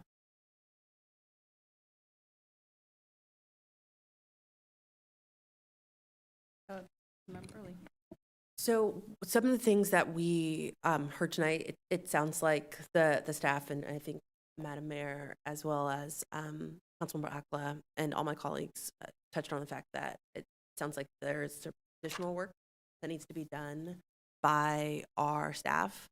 I would be interested, particularly because in the staff report, we heard that it was difficult trying to find even comps for our city, so like size, peers, in which we could really compare apples to apples, how it impacted potential projects. And really the best way is to actually do it ourselves and to see what some of those outcomes are. And so I think there are a lot of, I think there are actually several projects that hopefully will be happening in the next few years, Bright Park actually being one of them, in which this would be a good testing ground for that. And so when I look at the 35 million federal level, I think that's a great option. I also would want to make sure we're talking to Washington Unified School District to figure out what opportunities exist for training programs that can ensure that we are hiring local. For me, that is really important, that we are seeing West Sacramentans being able to benefit from something like this as we're going into it when we think about the values and the outcomes for our city. And then I would just be curious, like I said, to hear about what is happening at Yolo County-wise, and if they've done it, what they are seeing at a county level, and potentially other projects in our city that we may not know about that have been supported by that type of agreement, and what did we see even in regards to hiring local. Sure. Councilmember So you're talking about O'Connell? workforce Yes. agreement, having that put in? I thought that was like a basic level of what the agreement would be some sort of workforce agreement that we would be hiring local. And by local, I want to be really specific. Local is West Sac. Okay, that's what I. Okay.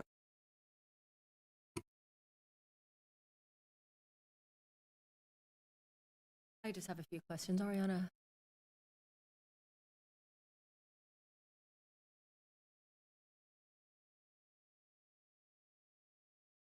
Ariana, you've been in contact with other jurisdictions in research for tonight's presentation. Is that fair to say? Yes. And in your research, you've contacted at least one local, correct? Yes, so I've spoken specifically to Elk Grove and Stockton, the two that I reached. And in your experience, I know you haven't been the long legacy with the city, but based on your training, experience, and knowledge, have we had any issues with timeliness minus a project labor agreement history in the city? So not that I'm aware of, we don't have that as a trending issue where we have issues with projects and time. I think the only thing I can kind of point to was during COVID, things were a little different. But because we had like supply chain issues, you know, things that were kind of outside of our control, would be an example of, you know, something that would have caused issues to get delayed. But that is an unusual set of circumstances due to a global pandemic. Is that fair to say? Yeah, and I think so. With respect to prevailing wage, can you clarify whether or not we have ever paid anything other than prevailing wage when it comes to public projects? No, we are required to pay prevailing wage. It is a requirement. We typically will either do it, the monitoring of that in-house, or we contract out with a third party to ensure that we have all the documentation in. So is it fair to say then that the matters of solving the problems such as not paying prevailing wage wouldn't necessarily be solved by establishing a project labor agreement in this particular case? That's correct. It wouldn't be a term in the agreement. I don't think so. And also resolution of projects that aren't delivered on time. Would it be your opinion that a master PLA wouldn't necessarily solve that problem since there hasn't been a problem or a history of or track record of those types of problems in our city? Correct. I would point to the list of items I mentioned before on like what typically goes into an agreement, and that's not something that's typically highlighted. So it doesn't sound like these are live issues to necessarily address, fair to say? Those would not be things that would be addressed in a PLA. As I mentioned, they would be issues like including local hire requirements, requirements of how to hire from the hiring hall, different issues like that would be included. Let's talk about local hire. There was some comment about local contractors and companies that would be potentially excluded. Do you agree with that premise? So during our research, we did get information that basically says, well, what told us that due to the administrative burden put on to contractors that aren't already in unions, that would most likely they wouldn't bid on the project. So it doesn't necessarily, it will say, you know, they're excluded, but because of the requirements that are placed in the PLA, they are less likely to put a bid in for the People project. who operate businesses in West Sacramento? Yes, in and out. These are the target populations that we're hoping to do business with and reinvest within our community, right? I think our goal is to work with qualified contractors, and if they're in the city, I mean, I think that we see that as a benefit. Is there any way to establish a goal of local hire and promoting doing business within the sphere of Sacramento, West Sacramento, that would be promoted more by having a project labor agreement as opposed to just doing business as we have traditionally? There are options that we could explore. We didn't specifically look into too much of the details, but there's things that we could do to incentivize local contractors, scoring them higher in certain categories that we could explore and look into as an option. But it wouldn't be as formal as entering into an agreement.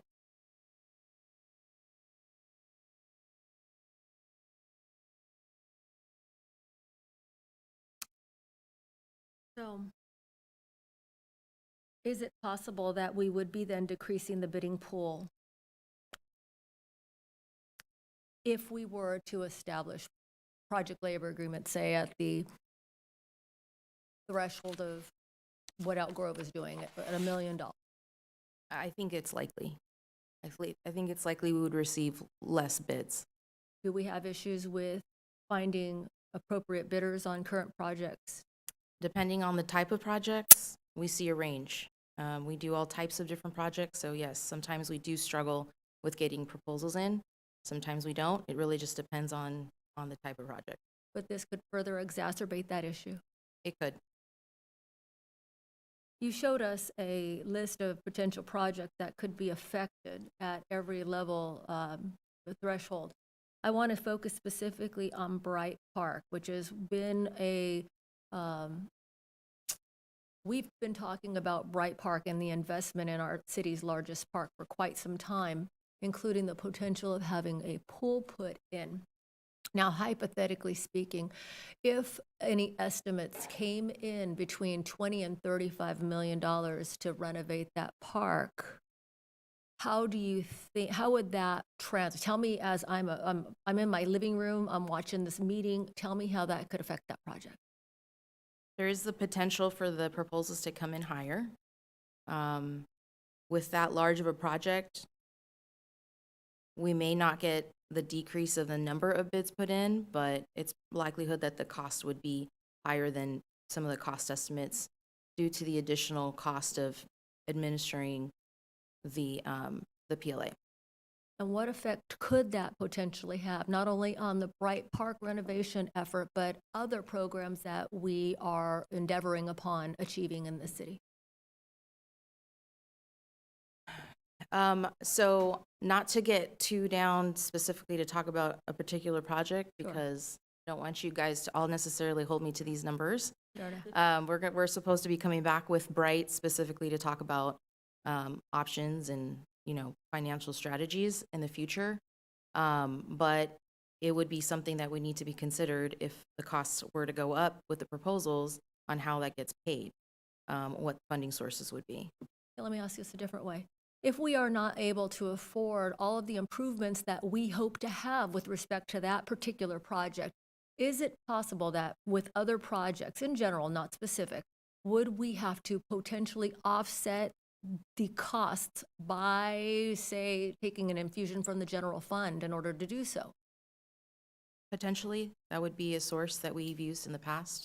And the general fund is a fund of money that we use in order to afford raises for law enforcement, our fire department, and other wages that pay our employees to do the hard work like yourself, correct? It is the most flexible funding source that we have, and it does go to pay for all those things.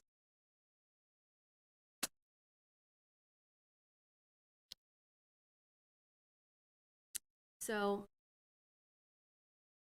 as I sit here at the dais exercising my leadership to tackle a very complicated and difficult issue that we have been talking about for many years now, I appreciate the opportunity to add my 2 cents to the policies here tonight. There's a discussion. We're not making any decisions. We're leading a discussion as part of the duty we took to this city, and to provide feedback for staff to take back and perhaps craft a draft that we would then consider at a later date. Is that fair to say, Ariana?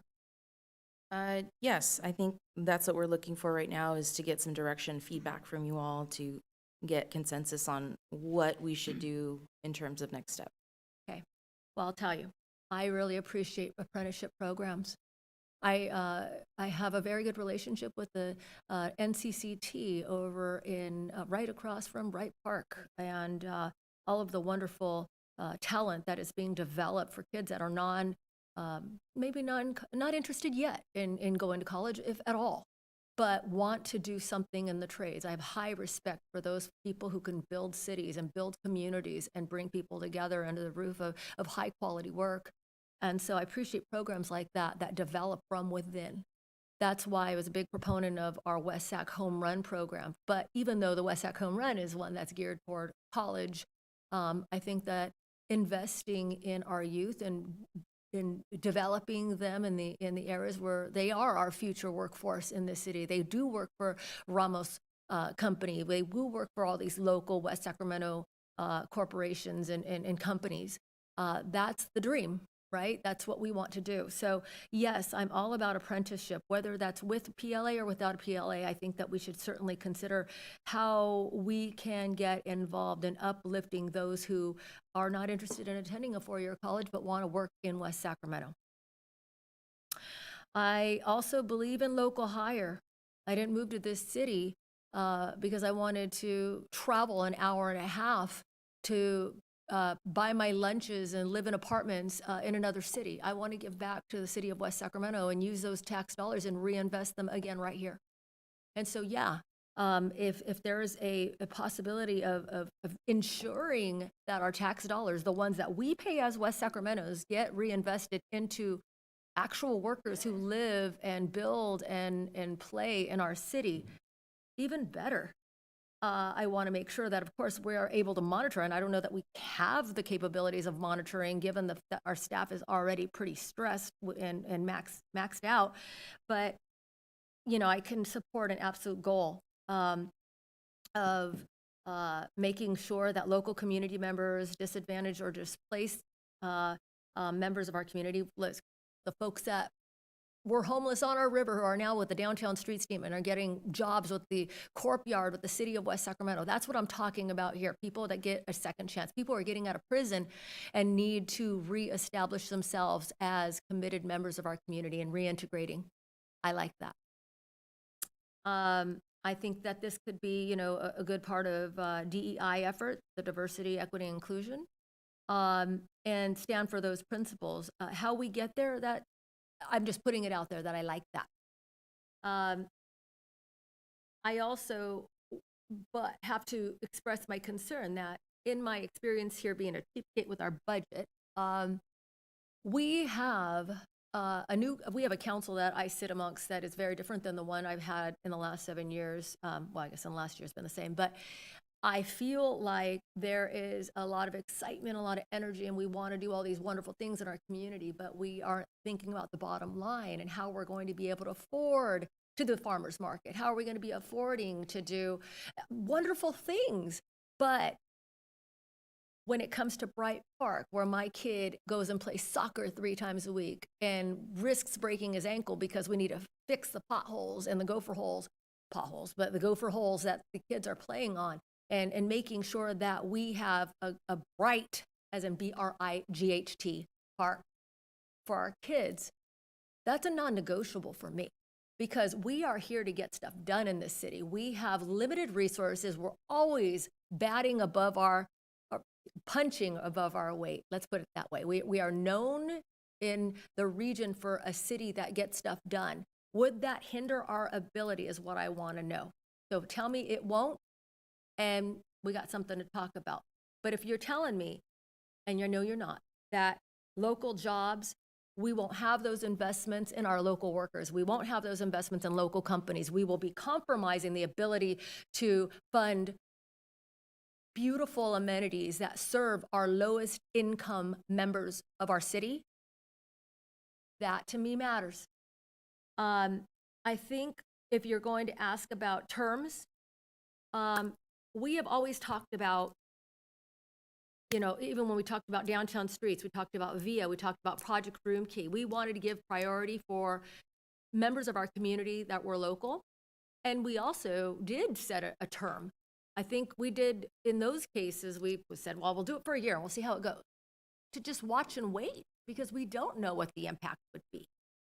And I think that that would be prudent to consider if, in fact, we are going down the agreement to do project labor agreement. I think that also would say to that end, I don't want to hamstring another city council when I'm long gone down the road with a decision I made. I would think that it'd be prudent to have an opportunity for that council to revisit it and to survey the needs of the community at the time and determine whether or not this could be a great idea. If we did impose it, the PLA, and it was going great, that council could make that decision at that time to continue down the path. However, if it's not, I want to know that we have the flexibility to modify or rewrite policy at that point, revise and amend. Further, with respect to a threshold, I agree with my colleague, council member Early, that the federal threshold is set at 35 million. I see, looking at the list, that Bright Park improvements, Enterprise Bridge project, the new police department facility project, and Stone Lock facility, all are projects I have been talking about for the last 7 years, that these could potentially be impeded. I don't think we do a service to our community by putting them on hold for 7 more years or even longer. Further, if I wanted to talk about potential exclusions, I would say that there are road maintenance projects and pavement projects, like I said about Brighton Park, building expansions, and certain art projects that, like Elk Grove, we might consider not putting under a PLA. And that's largely because I do not want to further hamstring those workers who might not be represented by unions. And yes, I did hear that point several times. That you don't want PLA is going to hinder these projects. I'm glad, Madam Mayor. I'm glad that I'm getting through to you. With respect to my master PLAs, I know we're not at a place where we're going to be voting tonight on one, but it's my duty to make sure that I am expressing, as a lens of a council member, both the pros and the concerns. And I hope that was adequate direction, Ms. Adami. Thank you.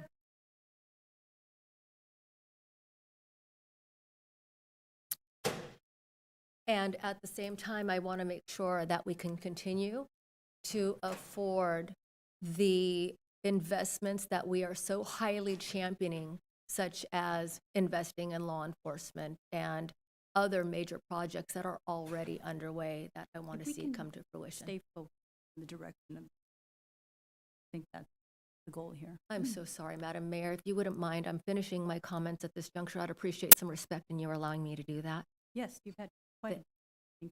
And I appreciate that very much. We know that you wanted to shut down this discussion very much, and I'm sorry for taking your time, but it is a very important policy decision that requires direction, and that's what my duty is, and that's what I'm planning. That's what I'm intending to do. Yes, I'm asking for you to. And I have been. I don't think you have been.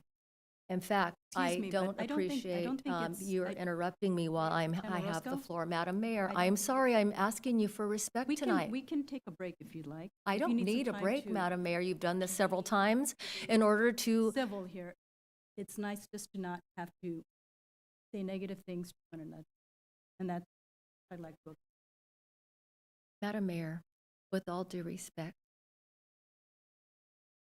I will not take your bait. I will not be silenced because you don't like what I'm saying. And I will take the time that I need to express my message before the public.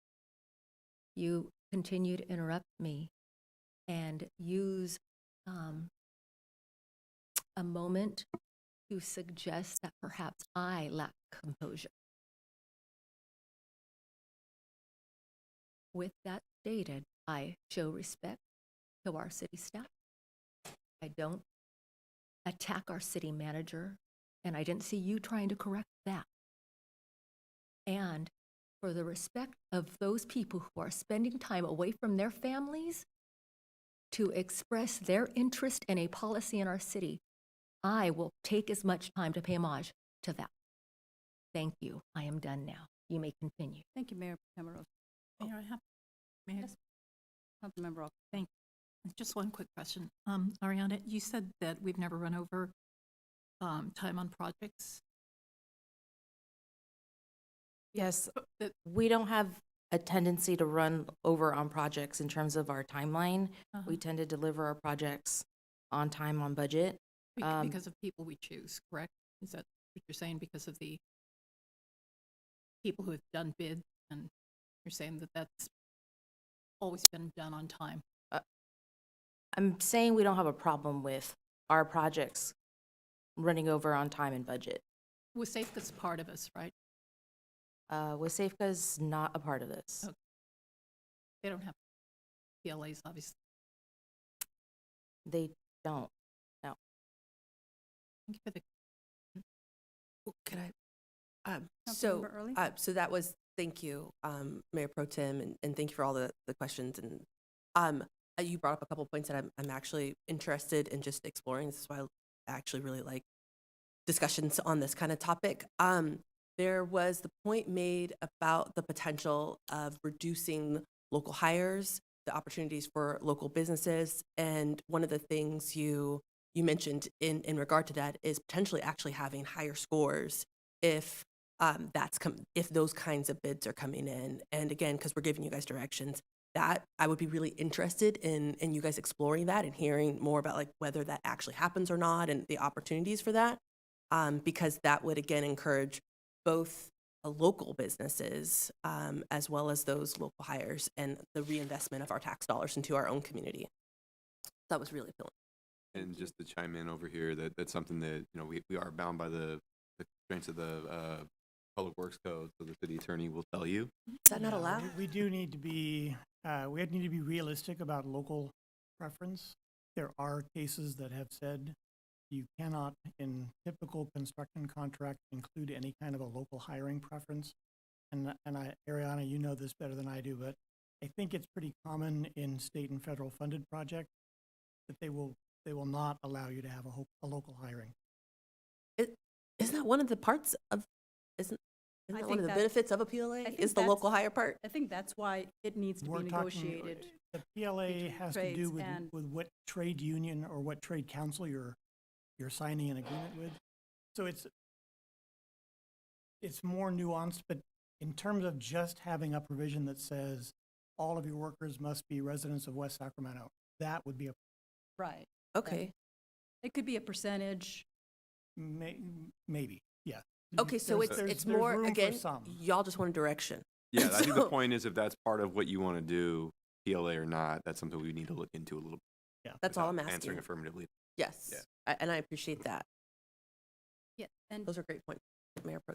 And I appreciate just to have an opportunity to reflect on public comment. I appreciate the public comment that was presented here today. Appreciate the work among those in the construction industry. It's a trade. It's what you do. It's what you've accomplished here in our city, and we value the hard work of the working men and women that have contributed to building our beautiful city. I want to reflect on that. In establishing a project labor agreement, I have been invested in the process, and the process is to recommend that you go and communicate and sit down with the Sacramento Sierra Building and Construction Trades Council as reflected in the letter and work out an agreement.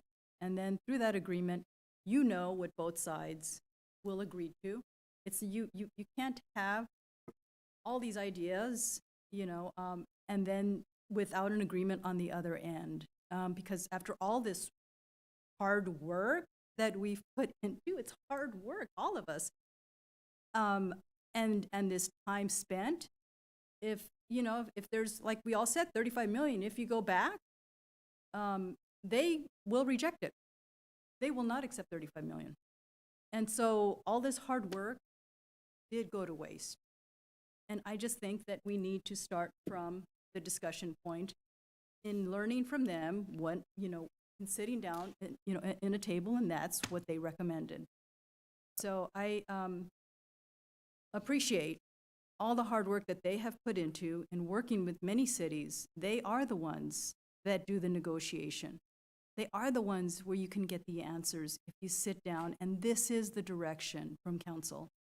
This has been since last February, is to work out, a project labor agreement. And, so I appreciate that you've tried to get our feedback here, but it may not get you very far based on what I have seen in this letter. And I just want to respect the process. There is a reason for that process. And so I just want to be able to move forward with the recommendation in the letter, which is to go back and have a discussion with them to see what we can accomplish. Just a point of clarification, the letter you're referring to is confusing to us on the basis that it talks about, it seems like enterprise corridor and bridge crossing project. I think maybe there's a misunderstanding that tonight was about PLA for that project. It's really not. It's a workshop based on the council direction that we did receive last year, which was to explore doing a PLA policy or master PLA that would cover, all sorts of city projects. So, If you'd like to, did you call them back up and ask for clarification when you received the letter? no, we don't Okay, typically do then- that when we receive Then public maybe, comment letters. maybe so. that could have happened before the agenda item went out. Get We don't clarification. typically ask for clarification on public comment letters. My point is that, again, the item tonight, based on council direction previously from the strategic plan item that we did last year, was to take time to explore PLAs. We did not have consensus direction from the council at that time to proceed with a master agreement. So what we did was, as Ariane outlined in her intro, did significant research into the pros and cons, did our best to talk to those that have had experience with them, both in city governments and other public entities, and on both sides of the argument, for and against. And that's what we're presented with tonight. What we need in order to proceed with this one way or another is first to answer that question. Is the council interested in a master PLA approach? And then secondly, if the answer to that is yes, direction would be helpful on those major policy points that have been discussed tonight. Once we have that, and so both of those questions are answered, we will proceed to sit down with the trades and anyone else who's a stakeholder in this topic and come back with a negotiated master PLA based on those points on policy. So I hope that's clear in terms of the history where we were and why we're here tonight. So that helps. We would like to still have the council have some discussion about it. I think we've had a lot of discussion, been having discussion about what, is there anything else you need? I'm not clear what you want to do. Not. No, as a body, as a policy Well, body. for me, it is to go back to have a discussion, with the Sacramento Sierra Building and Construction Trade and go and start from there. But I think my fellow council members presented some ideas for you. Other than that, I heard their ideas. Pretty clear. Madam Mayor, do you have any thoughts on the threshold or terms? No, I would prefer that you go back and have a discussion with the Sacramento Sierra Building and Construction Trade Council from here.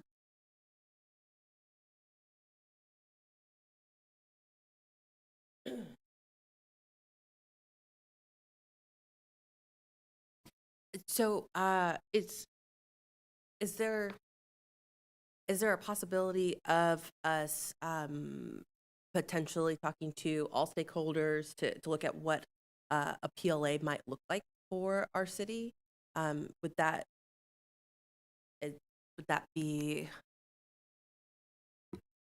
acceptable in regards not only to direction but also to the council to actually to do some more exploration and potentially discuss with some of the stakeholders, not only Sierra, but also some of those others involved at the potential for some of the options we talked about tonight? Sure, we can do that. I'm trying to frame this in a way that we can get step by step here. So I think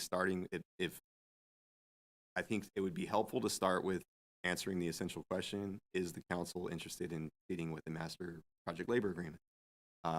We've heard a lot of discussion, but I think starting with that would be helpful. putting aside for a moment all the potential, nuances of the big picture policy topic. You could start there, that would be helpful. I'd be in favor. Well, and I heard various things tonight. I would be interested in seeing what a PLA looked like, and seeing what the terms are. We threw out some numbers tonight. It sounds like Madam Mayor has had discussions that maybe we all haven't had the opportunity to be involved in, and potentially the number that we're even throwing out wouldn't be acceptable. Is actually what I'm hearing, and so I don't know where we go from there. And frankly, I don't either. I mean, we can sit down with one party and get their input and bring it back to you, but Yeah, it but wouldn't we're be our not. But this recommendation. body isn't run by one party. And what we're presenting to you tonight, we've done the extra step of providing a framework for, by our best judgment and based on research that we've done, and tying to other things that are out there. For example, the federal standard of 35 million. We've done our best to give you a framework of what it could look like. Yeah. So the next step, if there is, I think there might be consensus around there's an interest in a master PLA. It would be good to hear your reactions to some of those topics, because again, if we go to one party and ask them what they think and come back with that, you might not recommend it, you might not agree with it. So Well, and it seems like it might be short-sighted, particularly not only what we heard tonight during public comment from various, extremely helpful, by the way, thank you very much. But also it would be short-sighted to go to one party, right? Particularly because the voters voted for us. So I think it would be important for us to speak to a range of parties that would be potentially affected and that we would be dealing with this, right? Not only one.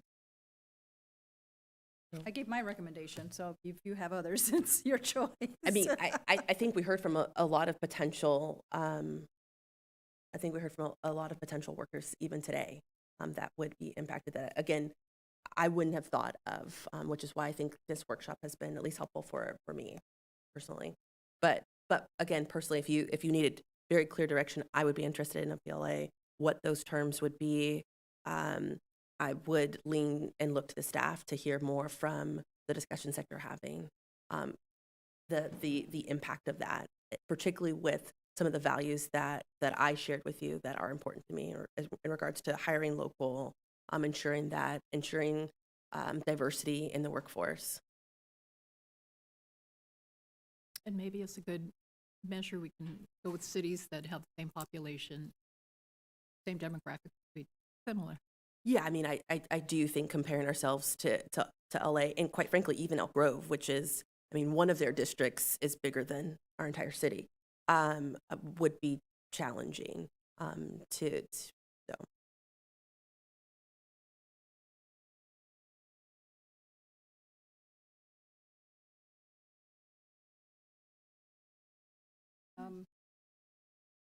You okay now? No, I'm not clear on, and Ariana, you can chime in too if you have questions for the council, but I think for us to move forward with something that is a framework towards a master PLA, there are big topics that need to be addressed. I think we've offered at least 3 or 4 of them. We haven't really heard anything from you on that tonight in terms of what's a reasonable threshold, what's a reasonable term. We've heard a little bit about, if there's any interest in exemptions of certain projects. It would be more helpful to get that information rather than if our next step is to simply go get more feedback. I feel like we've done that. Got it. There aren't a lot of comp cities that have done PLAs to our size and our demographic. I think we've also confirmed that. So I'll be even more clear, at least with mine. Sure. 35 million. The term would be, I think, 5 years is reasonable. I would go even further and not just put a 5-year clock on it. I would say 5 years from when the first project starts, right? And I think that's important because, as Mayor Pro Tem said, we've been talking about Bright Park, quite frankly, since now Supervisor Villegas was a city council member here. I'm hopeful that in my term and time on this that we're able to see that through. But I think it would be foolish to say 5 years, starting from whenever potentially you would bring it back to us, and then nothing happened in those 5 years. And so I would be even more specific about that. And then, as I said, at least for me, I would be interested not only in speaking to Sierra, I'd be interested in speaking to the Sac Central Labor Council as well. I'd be interested in speaking to some of the other potential labor and trades as well, to make sure that we are taking into account as many parties as possible. And then even some of those that we heard from today, I think would be extremely important to speak to. And so at least from me, I'm personally requesting that we reach out to some of the folks we heard from tonight as well.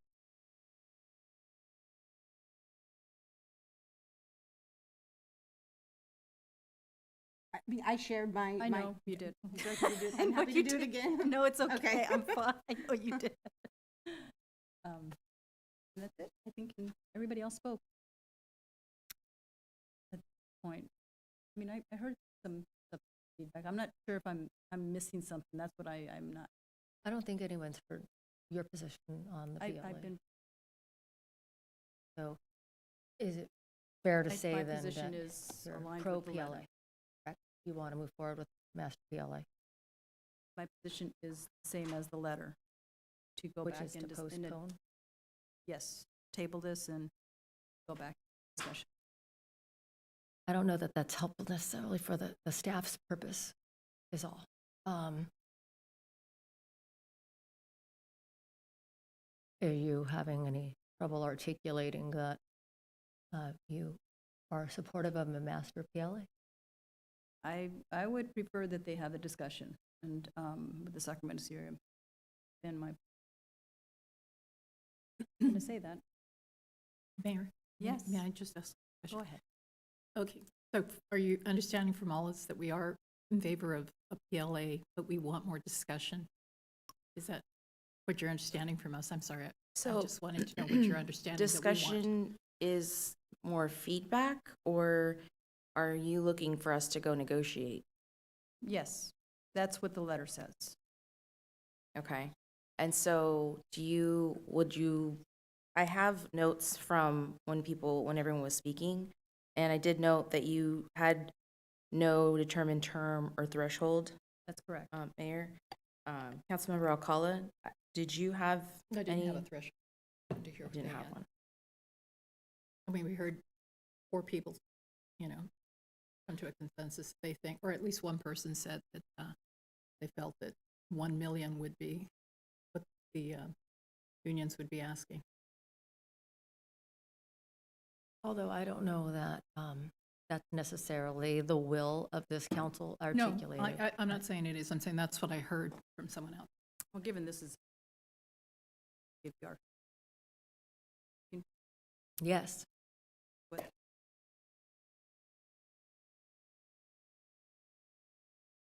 Please.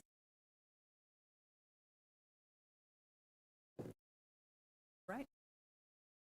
So I think everybody's spoken at this point, and we can move on to we can move on to the next item on the agenda. Is everybody okay with that? Ms. Adami, I'm sorry. Do you feel like you're walking away with sufficient direction from this council? I think the only question I would have, and maybe a number doesn't have to be assigned, but are we trying to go high in the threshold? Or are we just trying to get feedback from what they are going to start off with? I mean, it's a negotiation, right? So you have to start somewhere. So is there a consensus to go higher? Or I've also heard we'll probably end up at 1 million. So Mayor. it would help to have clarification in terms of Yes, go ahead. Remember, I'll call. Okay, just, maybe not I'm a just going to number. throw this out. Maybe it'll, 15 to 19.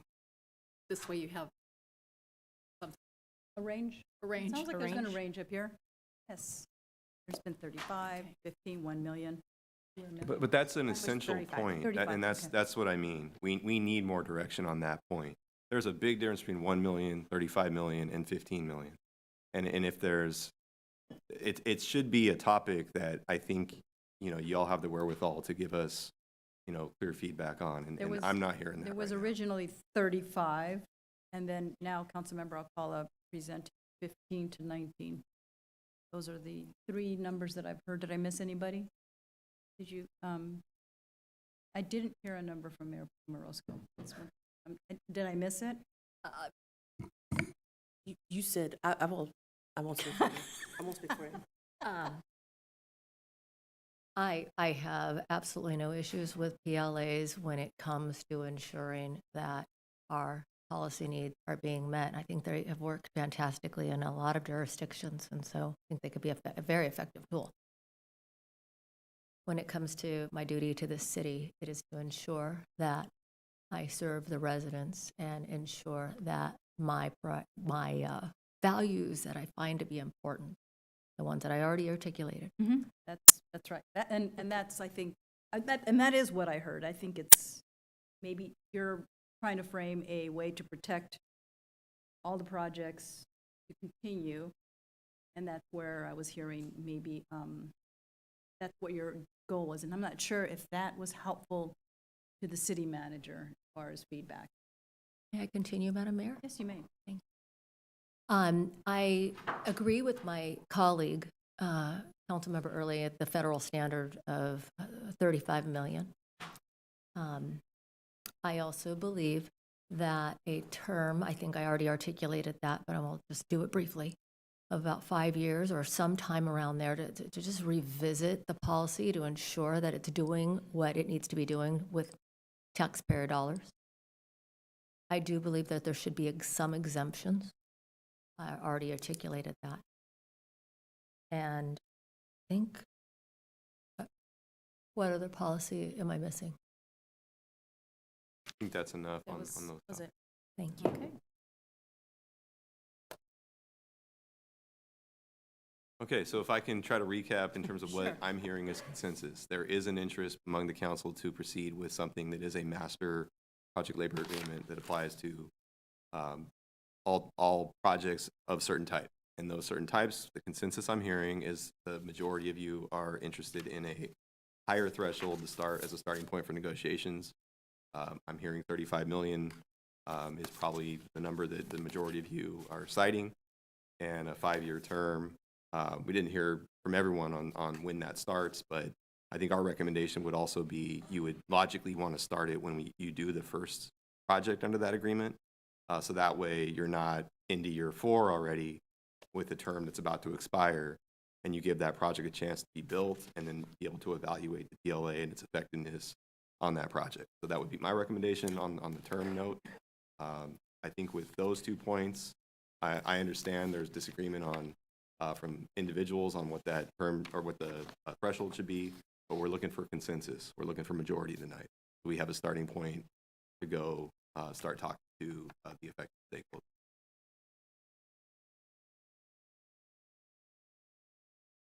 Okay, is that fine? Good? Yeah, we're Can we move good. on? Thank you. Okay, great. Next is agenda item 21, and is under our public hearing and consideration of adoption of ordinance 24-3 regarding Black Pine 440 West LLC development agreement. And Ms. Katie Yancey, our Community Investment Manager, please proceed. Thank you very much, Madam Mayor. I just wanted to, for the benefit of everybody that is going to be coming after me that has public hearings, to remind this council that our items typically would have been on the consent agenda. You would have had a chance to already consider these previously, but because of an error that happened with the noticing, we did a presentation for you at last month's meeting, and then we're going to be asking you to conduct public hearings. So without any further ado, unless the council requests that I make the same presentation that I made at the last meeting, I was just going to give a very brief overview, like 30 seconds of what we're asking you, and just remind you what those recommended actions are, just for the, Thank you so much, of course, for transparency of government. I wanted to do that. So we have an item in front of you tonight, which is the development agreement for 106 unit market rate family project townhomes. What are we getting out of this development agreement, you might ask? Which is, we're going to be getting the first neighborhood park in the Washington area. This development agreement requires that the developer build it in 24 months. We are agreeing to reimbursement terms, both for the land, which is an option that runs independently of the development agreement. In the event the development agreement falls through, we still have access to the land. Both the land costs and the park improvement costs are covered by an existing CIP that the council has already approved. And this also has the developer agreeing to commit to participate in an O&M mechanism, something like a CFD, or light and landscaping for the park after it's completed. And it also has the developer committing to putting in enhanced sidewalk improvements and frontage improvements that are not required right now, will be required when my colleagues in the planning department finish the update to the Washington specific plan. The developer did say that they would do those ahead of time, and it includes a reimbursement agreement for that, also out of funds that had already been allocated. So if there aren't any other questions for me, a quick overview. Requesting the council conduct the public hearing that they were unable to at our last meeting, make the necessary CEQA findings, waive the second reading, adopt the ordinance, and then please delegate authority to the city manager so we can get all of my stack of documents executed and get our options payments made and get everything to the recorder in the time that we allocated. So with that, I'm going to end my presentation and ask you to open up the public hearing. Thank you very so much. much, Ms. Yancey. Bring it back to council. Any questions? Open it up for public comment. Madam Clerk, are there any requests to speak on this? We have no request to speak on this item. Okay, close the public comment, bring it back to council for a motion to approve. So moved. Second. Mayor Pro Tem Orozco moved. Councilmember Alcala seconded. Madam Clerk, please call the roll. Councilmember Sulpicio Hull. Aye. Councilmember Early. Aye. Councilmember Alcala. Aye. Mayor Pro Tem Orozco. Aye. Mayor Guerrero. Aye. This item is approved. Thank you, Ms. Yancey, for all your work. Next is item 23, public hearing and consideration of amendments to the general plan mobility element. Did I miss anything? 23? No, yeah.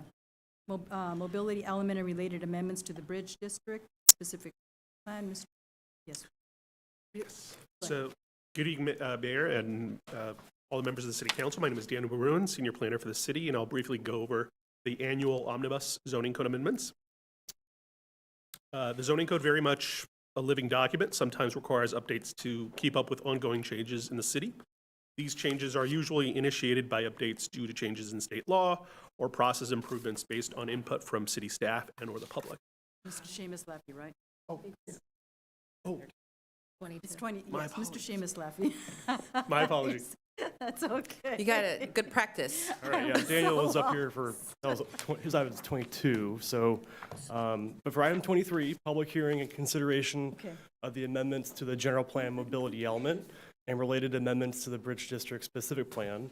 The City Council first considered this item last month, the first week of December. So we're here for second reading. As Katie mentioned, the public hearing is tonight rather than the first reading due to public noticing issues. Typically, the first reading would be the public hearing, and then we return. Second reading would be not the public hearing. So if you have any questions, I'd be happy to hear them, but we made the two recommendations Yes, I remember those. at the last meeting have been made. One of them is the circulation diagram, that asterisk that has been expanded on based off of the language that was presented at the last meeting. And then also the suggested edits to policy 9.8. Those are taken out now. So it's just they're keeping the same policy as we've had it now for some number of years. So we made the two changes that the council requested at the last meeting and returning tonight for the public hearing for the update to the general plan. Thank you. Any questions among the council members? Madam Clerk, any request to speak from the public? I do have, Oh, go ahead. I want to make sure I'm not missing this. This was not the portion with the religious. Yes. So you, and we did keep in the religion asterisk? That's correct. Because I thought I know we want to move it forward, but it does feel like it merits a small discussion, because I thought what we had said, at least towards the end, and Madam Mayor, I actually think you had pointed this out, that the precedent of putting in some sort of religious exception might not be a good precedent. But I thought that was something we had discussed. I don't think we Yeah, go asked ahead. about it, and then we realized it wasn't an issue. Okay. right? Yeah. All right. Yes. And I'm looking at our lawyer. Right. Because we made it clear the exception is with this institution itself, religion. It's specifically this religious institution and no others? The way Yeah, it's I don't phrased is think for a so. religious purpose. Oh, And religious the, purpose. and the reason, without, Isn't it reference? without going into strengths and weaknesses of the city's position on things, there is federal law, the Religious Land Use and Institutionalized Persons Act, I think RLUIPA, that places some restrictions on local government's ability to take actions that you might be able to take with another property owner. Okay. So for example, eminent domain, the standards are harder when it is a religious use that's at issue. Okay. And so where normally we would steer clear of entanglement Yes. and bringing in concepts of religion, for this particular purpose, it kind of makes sense. from my Perfect. perspective. Thank you so much for that clarification. That was the last sort of hanging thing for me. So thank you both.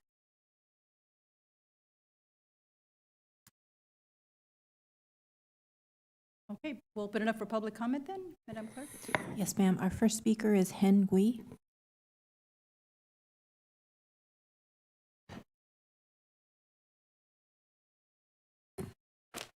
Mayor Guerrero, council members, good evening. My name is Heng Gui. I'm the manager of the City of Adama Realm, the Buddhist temple located just across the street from the City Hall. I would like to thank the mayor and the council members for giving us this opportunity at the podium. On behalf of the community at the City of Adama Realm, I would like to express our gratitude to the city for supporting our mission to realize Jewel Palace Temple, the completion of which project will bring people from not just California, but all over the world to West Sacramento. In doing so, it is our wish to continue our outreach effort to our West Sacramento community to benefit the city as a whole, not only economically, but also spiritually, to spread kindness and compassion throughout our community and beyond. We are a group of Buddhist nuns praying for world peace, educating not only Sangha members and laity through our Vinaya Academy, but also future pillar of society through our K-12 school, in which meditation and Buddhist studies are part of a core curriculum. We have also held regional and international interfaith conferences to facilitate communication and understanding among various religions. In addition to large-scale budget fair, gathering the community together through food, we always welcome visitors, especially anyone working at the city, since we are so close, to drop by anytime for a tour or a quick vegetarian lunch. And it's as our hope that you will not be strangers to the Dharma realm, either now or in the near future. We look forward to welcome everyone to the City of Dharma realm. Thank you and good evening. Thank you. Madam Clerk, do we have additional speakers? Yes, ma'am. Dan Ramos. Thank you.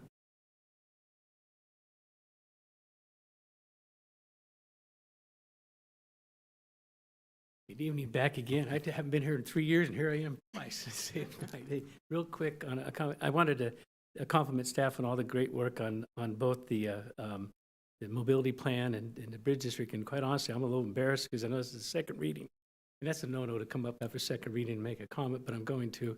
No, I think a lot of us have been looking at this whole plan in context of the bridge district, and what they did there is great, supported 100%, stuff like that. But one thing, it's my own fault. I didn't realize the mobility plan in terms of the Pioneer Bluff area there. I just wish, maybe more of a question that we do show a collector street coming through between the South River Road and Jefferson Boulevard and the rail. It's called Rail Street, and it just goes in, and it cuts right through the whole area there. And I don't know if that street is really necessary. And it goes on through, and the way it's modeled, it'll take out a lot of properties, and it causes a lot of issues. We run through this in the bridge district early on, when you don't respect property lines and stuff, when you line roads and try to get property owners to cooperate on roads going through there. So hopefully maybe there's an opportunity down the road as we further study the Pioneer Bluff area there, other alternative modes of how a roadway might be laid out there. I realize this is all done based on traffic and stuff like that, so it could be very complicated, but I just want to focus a little more attention on that rail street and the impacts it can have in terms of just not being able to economically be able to viable to build the road. But also, I think it's very important in the mobility plan that we really focus on our rail that comes through this community there. It's a big infinite to everything coming through our community in the mobility plan. And there's been some efforts, as referred to in the plan, about a rail relocation out to the other side of the causeway and stuff. That's no longer in play in terms of an opportunity. I don't believe so. I know SAFCA doesn't support it anymore. So we should kind of get focused on our rail and how it goes through our community and how we plan for it. Because what we're saying in this plan probably won't happen, and let's be realistic about it. That's all. Let's just be realistic about rail and how it serves our port and every other areas in our community, especially our industrial parks. Thank you. Thank you, Mr. Ramos. Madam Clerk? We have no additional requests to speak on this item. Thank you. I'm going to turn it back. I'm sorry, does that end the public comment? Time to open up the public comment, fair to say? I thought we opened it up with the public. Sorry, public hearing. Yeah, it is a public hearing in the past, although this is not required. Councils have sometimes said, even though there are no other speaker slips, since it's a public hearing, if anybody would like to speak. Yes, thank you. Go ahead. Mr. City Attorney. If there are no other, we'll offer that opportunity to speak with everyone here in the council chambers tonight. Seeing none, I'm going to turn it back to council for questions or discussion at this juncture. Councilmember Lopezio Hall? I wouldn't mind hearing from staff on what we heard, just public comment in regards to that railroad, the road, just to know if that's something that you all had considered, and you're like, yeah, we've got you, it's taken care of. Yeah, so the purpose of this general plan update is to incorporate the Pioneer Bluff reuse master plan, which was already approved by City Council, and that had the rail street that Mr. Ramos was referencing. So we're incorporating a document that already has that into the general plan. That document was approved back in, I think, 2018 or maybe 2019. The project manager of that document, Katie Yancey, here. So if you have any specific questions to rail street in that document, I turn to her. But that rail street that runs through Pioneer Bluff really is meant to have more pedestrian and cyclists, accommodate pedestrian and cyclists more than you might have on South River Road or Jefferson Boulevard.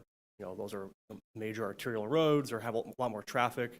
So I think the purpose of that road really is to provide an alternative for that, for cyclists and pedestrians to, get more. This is going to be a higher density neighborhood. We want to encourage walking and biking, not on a very busy, high vehicular, road. Got it. Thank you. No further questions? No, thank you. Just for clarification, Mr. City Attorney, did I close public comment? Yes. Okay, thank you. And closing the public hearing at this juncture. Are there any other further comments from the council? With that, deferring to Mr. City Attorney again, with respect to a public hearing, are we to take a vote at this juncture? Or is that sufficient? I believe so. This was second reading, Yes. right? So yes, second reading and adoption. Thank you, Madam Clerk. Thank you. The item's been moved by Councilmember Cepizio Hall and seconded by Councilmember Early. Madam City Clerk, can you please take a roll? Councilmember Sulpicio Hull. Aye. Councilmember Early. Aye. Councilmember McCullough. Aye. Mayor Pro Tem Orozco. Aye. Thank you. Motion passes. We're going to move toward item number, and I want to be correct on this, it's now 23. That was formerly 22, correct? I know the Madam Mayor had mentioned 23 previously, but we're going to be moving toward the community development public hearing and consideration of amendments to the general plan, mobility element, and related elements to the, bridges. We just did that one. Did we skip Madam 22? Mayor Pro Tem, we need to go back and do item number 22. Right, they skipped over. Okay, yeah. Madam Mayor, I apologize. She skipped to 23, but we're going to go to 22, which is a public hearing on second reading and adoption of ordinance 24-1 regarding proposed amendments to Title 17 zoning of the municipal code. And here to present, sir, is? Good evening, Mayor Pro Tem and all the members of the City Council. I got a little excited there. My name is Daniel Berman, a senior planner for the city, and I'll briefly go over the annual omnibus zoning code amendments. Zoning code sometimes requires updates to keep up with ongoing changes in the city. These changes are usually initiated by updates due to changes in state law or process improvements based on input from staff or the public. There are a total of 14 proposed sections of the code to be amended, detailed in the staff report. Planning Commission recommended that the City Council review and adopt the zoning code amendments back on November 2nd. The item went to City Council for first reading on December 6th. We are classifying this as a public hearing, so this is the second reading tonight. This concludes my presentation on the annual zoning code amendments. I'm happy to take any questions. Thank you, Mr. Berman. Open it up to council for any questions of Mr. Berman while he's at the podium. Seeing none, I'm going to go ahead and open up the public comment and public hearing number 2, the second reading. We have no requests to speak on this item. Thank you, Madam Clerk. I'm going to close the public hearing, turn it back to council for any comment. Seeing none, we will go ahead and move forward. I'm going to ask for a motion. Is that Councilmember Alcala? Thank you. And a second by Councilmember Sulpicio Hull. Madam Clerk? Councilmember Sulpicio Hull? Aye. Councilmember Early? Aye. Councilmember Alcala? Aye. Mayor Pro Tem Orozco? Aye, thank you. The motion passes, and the public hearing is complete.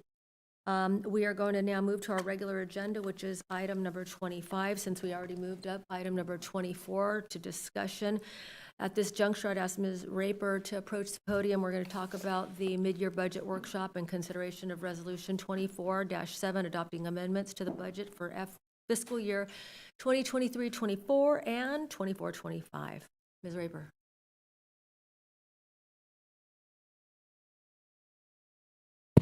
All right. Do I have a presentation or do I have to figure this out?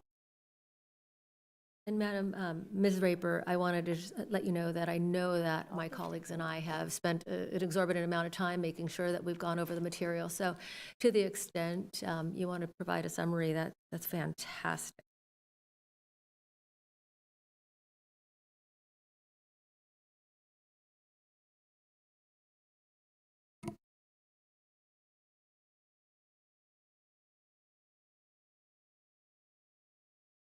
All right.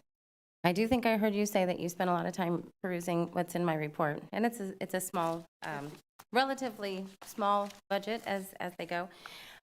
So I have detailed slides in the back, but I'm going to let you drive.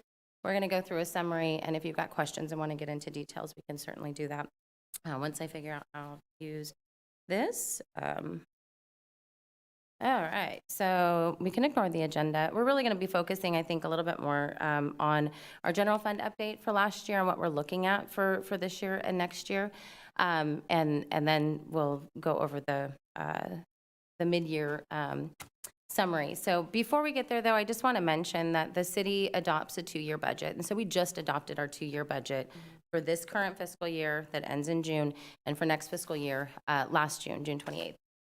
We usually come back and do a midterm process, which is a bigger review looking at the second year of the budget because it's hard to project 2 years out. There were just a lot of little things that had come up and some significant revenue changes that came up for the current fiscal year. And so we did a mid-year review. And so that is what today's budget is focused on. So there are some adjustments proposed for this current fiscal year. The next fiscal year is mainly moving some project funding around based on reduction in sales tax revenues, which we'll talk about. But overall, this is a very small, relatively, it's only focused on the current year, making corrections for things that were inadvertently missed or things that have changed since you all made your decisions in June. There are a couple of minor new items that are only there if they are things that can fill operational gaps or help improve efficiencies, things that I think that you would want to consider now. So that being said, let me figure out where I am. So for last fiscal year, 22-23, this is the year that ended June 30th, 2023, we are currently performing our audit. So it takes quite some time after the close of the fiscal year. Revenues that come in for the next 2 or 3 months are accrued back. That includes sales tax revenues. We get our true up for sales tax revenues received through June in the end of August, early September. And so we don't always know what's going on with those until we get the true up. So for last fiscal year, it actually looks really good. We had $79.4 million in revenues to cover $69.3 million in expenses. So what made that up, we were already proposing, we had some one-time revenues in that budget. We were proposing a surplus of about $3 million going into labor negotiations for all of our groups. And so this is better than we expected. Our property tax revenues were about $1.4 million over what we had expected. A lot of that has to do with a good resale market. I don't typically budget for supplemental property tax. I don't typically budget for supplemental property tax because it's hard to accurately come up with that number. And so, but what we're seeing is there was a good resale market. There was a lot of supplemental property tax. And so we have updated our projections for property tax for this year and the next year as well based on that. What we also saw is TOT was over while we were experiencing a recovery from the pandemic. We also had some new lodging facilities open in the last couple of years, and so those have been harder to project. But we were over our budget by about $718,000. And our TOT revenues, which are about $2.5 million a year, 2.9 I think last year, have grown tremendously. When I started here about 4 years ago, 1.6 million was a really good TOT year. So this is fantastic. Other revenues, about 1.6 million over. The big piece of that is about 600,000 in investment income. It's on paper. It's not real money usually. And so there is some interest earnings, and then there's market fluctuations that we have to book. They're also very difficult to project. And so I have stopped budgeting for those because either we get money or sometimes there's a negative, right? And so I don't expect any of that. Any interest or investment income is bonus. So the big thing that we did see last year is that our sales tax came in almost $700,000 under our budget for last year. And in fact, it was a $300,000 reduction from the prior year. So not just not meeting budget, but reducing our sales tax, which is interesting given the inflation and all the other things that we saw last year as well. But anyway, the other piece of that, $69.3 million in expenses. We actually had about $3.3 million in budget savings. $2.3 million of that was labor savings due to vacant positions. So yay for money, not so much for operations. And we also had one-time net expenses of about $5.8 million. I've listed some of the projects there, but the end result is we had a net surplus of about $7.1 million. We started this fiscal year with $17 million in available fund balance. As you might recall, several months ago, you appropriated a lot of that balance over the next 2 years. So, all right. So current year, 23-24, and looking at next year as well, I did make some minor revenue updates next year. Primarily wanted to make sure that we were getting the reductions that we were expecting in our revenue sources in, so that we're not putting ourselves in a position to spend more than we have, and then end up in a bad place. So we did some more significant revenue updates for this current fiscal year. Overall revenue projections up $800,000. Property tax is a big piece of that, $578,000, almost entirely offsetting a $585,000 reduction from budget in sales tax. And this is a $340,000 reduction from the sales tax we got last year, which is a $300,000 reduction from the year before. So we're seeing multiple years of reductions in sales tax. TOT, again, up a little bit. Other revenues up some. I did not budget for interest or market fluctuations with that. So we are expecting in 23-24 about $74.5 million of revenues to cover $73 million in expenses. One-time net expenses of $7.9 million, and you can see primarily what those are for. We had a net use of fund balance of $6.3 million for the year. That was budgeted. When we're using one-time, we're using reserves, we're using fund balance. That's a net use of fund balance, but we are expecting to end before any mid-year considerations with $10.7 million in the general fund.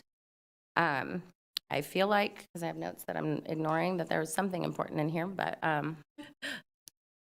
we'll find it later. So next year, again, minor reductions. Sorry, I have a cough drop. Revenue projections overall, we increased about 235,000. Again, it was a bigger decrease in sales tax from budget, but we're actually projecting an increase in sales tax next year from what we're expecting this year. So while we're expecting less than budget, we are expecting that we'll see a recovery in our sales tax revenues next year. So when you reduce the revenue that you're getting, if you expect that you're going to get something in, like on a line, say like this, if you're looking at a chart, right? This is today, in the future, we're going to get more. If you start seeing a reduction, your line is now down here. Even if it goes up at the same amount, it's much lower than what you expected. And we're expecting a recovery that flattens a little bit. So that's why 881,000 under budget, but 511,000 increase from the prior fiscal year. So overall, next year, I remember the important thing I wanted to say. So we are in labor negotiations, and you're going to see these numbers and say that the next year we had a net use of fund balance of $3 million, right? We will get into what the annual surplus is, but included or netted out of these numbers there were a few items on the agenda tonight that had budget implications. The HVAC project, for example, where they planned to come in tonight with a contract, but we had to reject bids. I've set money aside for that, so I know it's there when we go to do that project and we come back to you with a contract in a couple of months. And I've set aside money for labor negotiations consistent with what you all have approved already for the other groups that have gone forward. So when you look at these numbers, just know that that is set aside. Okay, so next year, ending balance 7.7 million before we look at budget. Overall, this is a table of the revenue adjustments that we're proposing. I just talked about the general fund adjustments, but when you see adjustments in sales tax, you're going to also see adjustments in your transaction and use tax or sales tax measures. Not quite the same. They're based a little bit different, but these are the reductions that we are expecting in each of our sales tax measure funds over the next 2 years. I'm pretty sure one of those looks has to do with Measure N. Why is it such a big reduction? I boo-booed, I think, when we budgeted. So I think it took a future year revenue for Measure N, unfortunately. So, and there is a difference in Measure E as well. I will say that every time we do a tax measure, the numbers do come in a little bit different. The administration costs, those are different among those. And so Measure K and V were done originally at the same time, and so they are a split, 50-50 goes into each of those. Measure E was done a little bit later, and then Measure N was done even further beyond that, so they have a different administrative fees as well. So net revenues are a little bit different. Okay, so this is our mid-year budget proposal summary. So there's a chart and there's a table for people who like to see things in a little bit different way. What you can see here is we're proposing a negative adjustment to revenues, right? Ongoing, you can almost see the difference in the colors up there. The one time is a lighter orange, the ongoing is a darker red. Our O&M proposals are split 50-50. This is across all funds, and then our CIP requests are there, and that's the majority of the total for one time. So one time for the 2-year budget in total, $5.5 million, 2.8 million of that is one-time operations and maintenance proposals, 2.5 million, 2.6 million is for CIP, and the biggest reduction is the ongoing reduction in revenues, about 1.6 million. So this slide shows the separation by category of the O&M adjustments. I'm really not going to go into these, but I am going to explain 2 big numbers. The rest are very minor, and like I said, are in your packet. The personnel and labor related, there is a very large one-time. It's almost 1.5 million. This is across all funds. Again, we're asking for one-time. I had previously included in the budget an ongoing set-aside or contingency for leave payouts for employees who leave the city. They get paid out any accrued or vested leave that they have. We don't budget for that each year, and so I look at a 3 to 5 year average by fund of what we've done, and I had included that in the operating budget previously.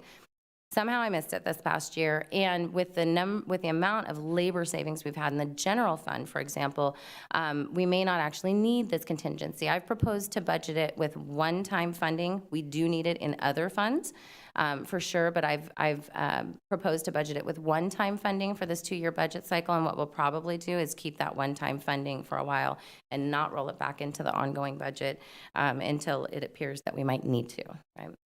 So that's the big one-time adjustment for personnel and labor related. The others have to do with their minor adjustments. The biggest out of those is about $112,000 across all funds for minimum wage increase. Minimum wage increased 50 cents January 1st. We do have some employees that are below the current minimum wage, well, were as of December 31st, that have bumped up. That's about almost $15,000 in total cost. The rest of that cost is to bump everyone else up 50 cents. So if somebody's been here for a year, now they're going to be making the same as somebody just coming in, right? So we're going to bump them up 50 cents too. The other big, under services and supplies, you'll see under ongoing $1.7 million, $1.2 million of that is a correction to the budget for the waste management contract in the refuse fund. It's spent every year. You've approved the contract. It is what it is. We just didn't have the budget in appropriately for some of those changes. So everything else is relatively minor, especially the ongoing pieces. And all of the details are in your packet. This shows the O&M by fund, which I also provided in the report, but wanted to at least let you know the impact by fund. So the $1.6 million in one time for the general fund and general equipment fund, 1.491 million is that labor set aside that I just talked about for employees leaving. And then you can see the enterprise funds, that 1.3 million ongoing is primarily the 1.2 million for waste management. So moving on to CIP, this shows you by project type. And so the biggest request is the current year in the economic development category. Next year, you can see there are some negatives. Again, I was trying to move funding around to balance some of our tax measure funds. And this slide shows our CIP by fund. And again, you can see in the tax measure funds, those reductions in 24-25. For the most part, I've moved those to general fund because we had the big unexpected surplus. And so we were fortunately able to just change funding sources and not defund projects. There is one project that I have proposed with approval from the project manager and the department head in the second year to reduce it by $250,000 that we will be asking for in the following year, and it just has to do with timing of revenues. So beyond that, this gives you a total summary for 23-24 current fiscal year. Net revenue adjustments, $621,000, 5.4 million in one time, mostly CIP, and 1.9 million in ongoing requests. Again, 1.2 million is that waste management. And then this is next year. You can see very minor changes there and mostly reductions or changes in funding sources. So this is the whole shebang. So you can see that the majority of it is CIP requests and revenue adjustments. So for general fund, this shows us the 2-year, and this is why it's important for you to know that I do have set-asides for labor negotiations at the end of the current fiscal year after approving, should you approve the mid-year adjustments today. We will have a projected surplus of about 1.3 million. And next year, after the adjustments and the revenue adjustments, would have a surplus of about 115,000. But again, that's after the set-asides that I have. For one time, after funding the one-time requests, we would have a balance of about 8.2 million at the end of this year and 3.4 million at the end of next year, which is, I think, a lot better than, I think we had projected about 900,000 available at the end of next year when we adopted the budget, and that was before any labor negotiations. So we're definitely in a better position there. So our reserves, our general reserve, at the end of next fiscal year, we'll have a little over 13 million in it. We still have a little over 2 million in our budget stabilization reserve. Our staffing over hire reserve remains untouched. We have, fortunately or unfortunately, whichever way you want to look at it, been able to fund any overhires that we have done using labor savings. And our available fund balance, again, 8.2 million this year, 3.4 million next year. Our general reserve policy that's been approved by council requests that we maintain general reserve balance equal to between 15 and 20% of general fund revenues. We've been about 17%, right in the middle there. Because of the big increase in revenues last year, we ended up at about 15% at the end of this year. Because of the decrease in revenues, we're getting back up to that 17%. At the end of next year, we are just right at that 17%. this is a good time when you're seeing reductions in revenues, but you have one-time money set aside to actually consider putting more into reserves, because we don't know what's going to happen with those revenue sources. We're seeing a lot of things that that could result in not necessarily a reduction in revenues like we're seeing in sales tax, but definitely a reduction in the growth rate. And for property tax, for example, it's a pretty big impact if you just see a 2% versus a 4% or something on such a large revenue source. So the midterm budget, which we're going to be kicking off in a couple of weeks, unfortunately, will probably include a proposal to set aside some of that one-time balance and just beef up those reserves, knowing that the next couple of years are going to bring probably some difficult decisions. Tax measure funds, I've talked about the impacts there, what we're seeing for Measure K, for example, which is primarily ongoing operating funds for public safety, road maintenance, street sweeping, home run, those types of things. A reduction in revenues has a significant impact because those funds are 100% accounted for the most part. So we are seeing an operating deficit in this fund, $300,000 this year, $440,000 next year. And that continues about $400,000 a year in the 10-year model, which you have in your packet. So what we've been able to do for this 2 year is I've been able to balance so that the fund doesn't go negative, and that I've taken projects that are funded by Measure K in the 2-year budget, removed that and funded them with general fund just to release some of that funding. But it still leaves us with an ongoing deficit beyond the 2-year budget. And so we will be looking at our revenue projections and also our expenditures really closely through the mid-term, which is coming up, and then also as we go into the next 2-year budget, just to see.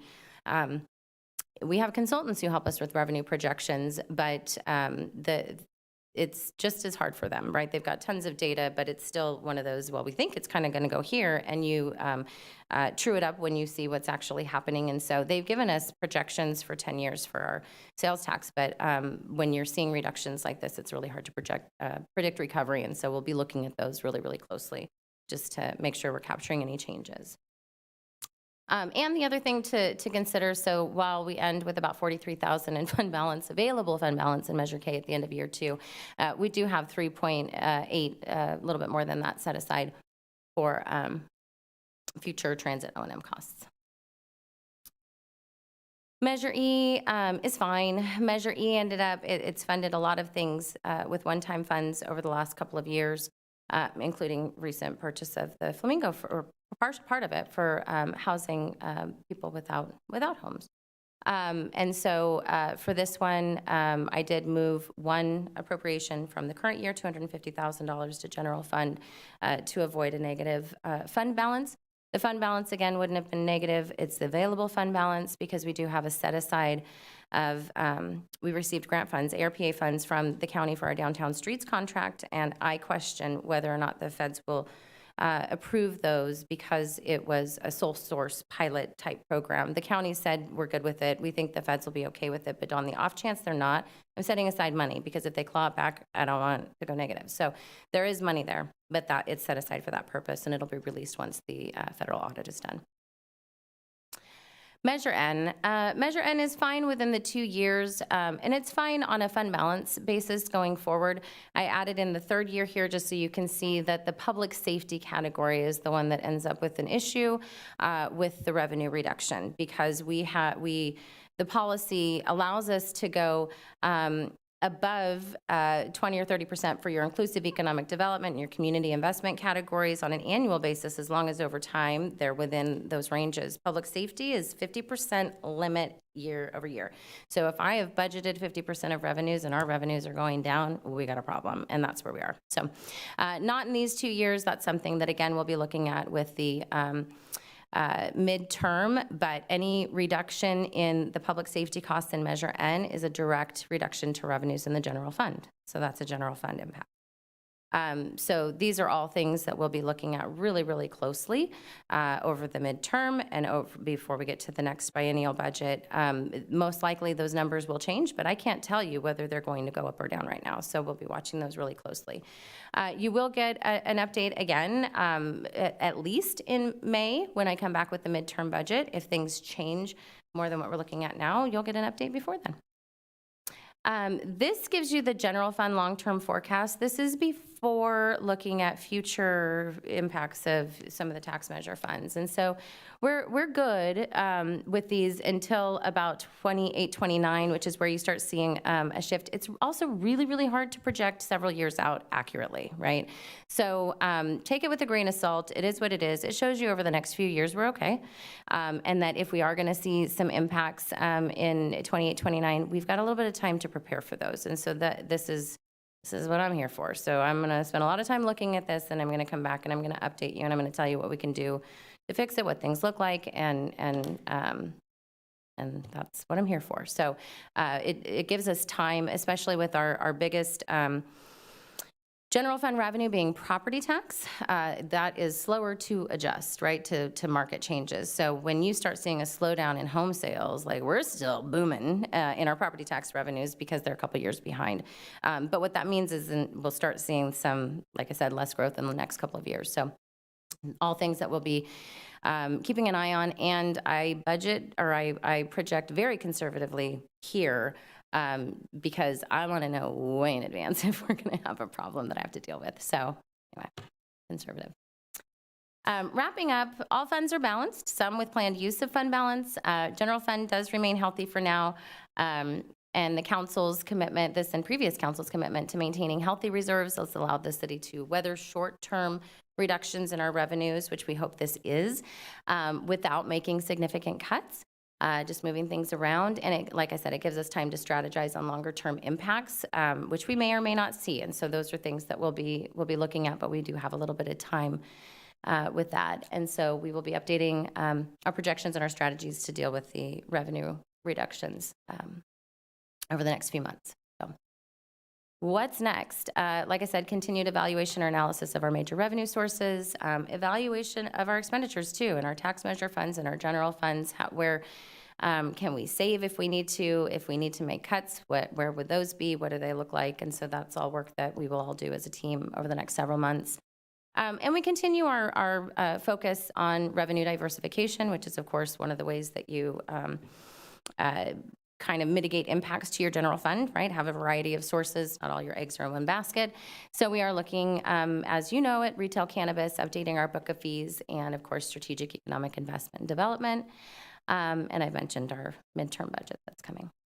So that being said, where are we tonight? It's a workshop. I didn't go into details of the requests. There aren't many, and if there are, they're very, very small. So I would be happy to, and I have the detail in here, totally at your driving. But I'd ask you to clarify information. If you have questions, I can provide feedback. You provide feedback to me, accept public comment, and consider our proposals. We are asking you tonight to adopt a resolution approving the mid-year amendments to the O&M and CIP budgets for this year, and like I said, those minor changes for next year, and to approve the amended and updated salary schedule, which includes changes to the extra help salary schedule for the minimum wage adjustment and the other adjustments we're proposing, and approve the amended authorized position list. You might be asking why you need to do that. We're proposing to move one team in capital projects in the general fund from one division to another, zero net impact, but it does impact the authorized position list. So we've got one there for you to approve. That being said, I've got about 20 slides of detail. If you want them, let me know. And if not, I'm going to hand it back to you. Thank you so much, Ms. Raper. It was very extensive and good cadence, good speed, good inflection, intonation. And I'm sorry that you did a boo-boo on the record. Yeah. And, you know, for those who are watching at home, may the record reflect there were a lot of theatrical hand movements that were happening while we were looking at the slides, which, by the way, were fantastic, replete with a manual pencil sharpener I did see on that. So with that said, and I say that in jest because when I was sworn in, I took an oath to faithfully discharge the duty, and my son, who was about 9 years old or 6 years old at the time, said, "Take a duty," and so you boo-booed, I dutied. My husband would probably snickered at that too. There you go, this council chamber. So with that, I'm going to turn it back over to our city council for questions or discussion. Yes, Mayor Pro Tem Orozco, no questions.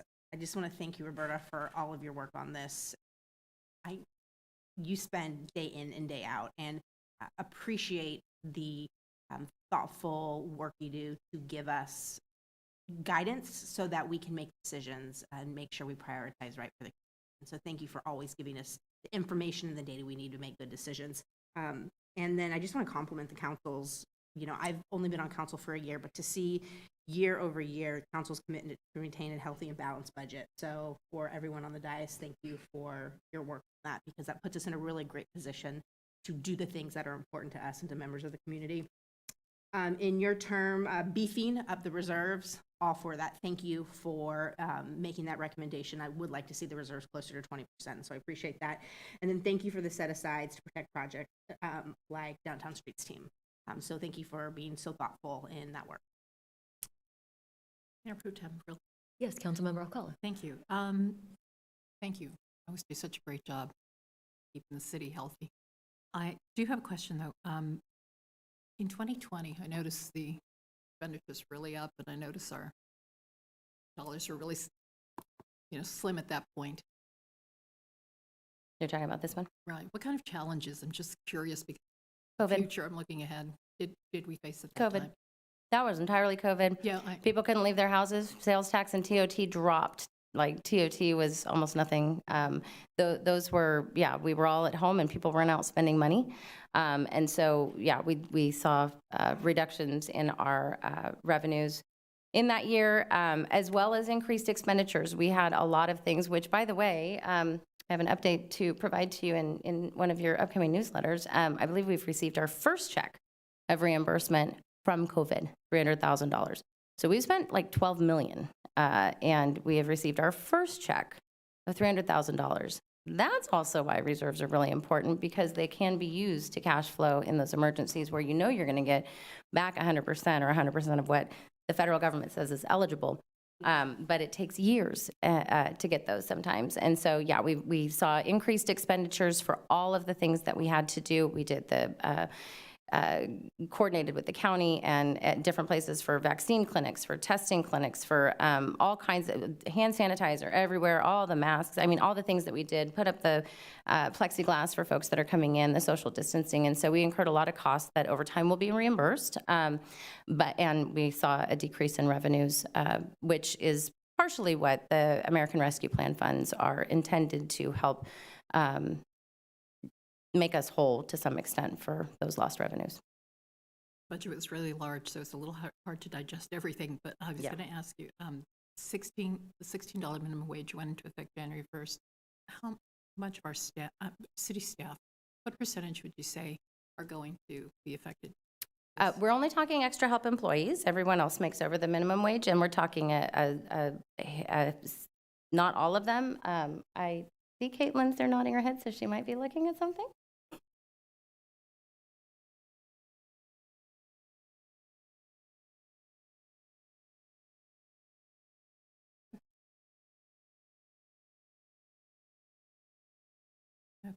Thank you.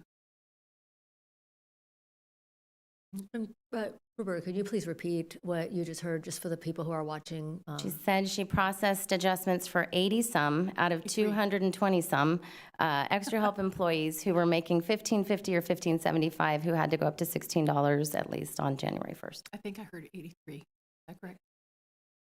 Thank you. Councilmember Call, any further? Okay, certainly. Councilmember Early.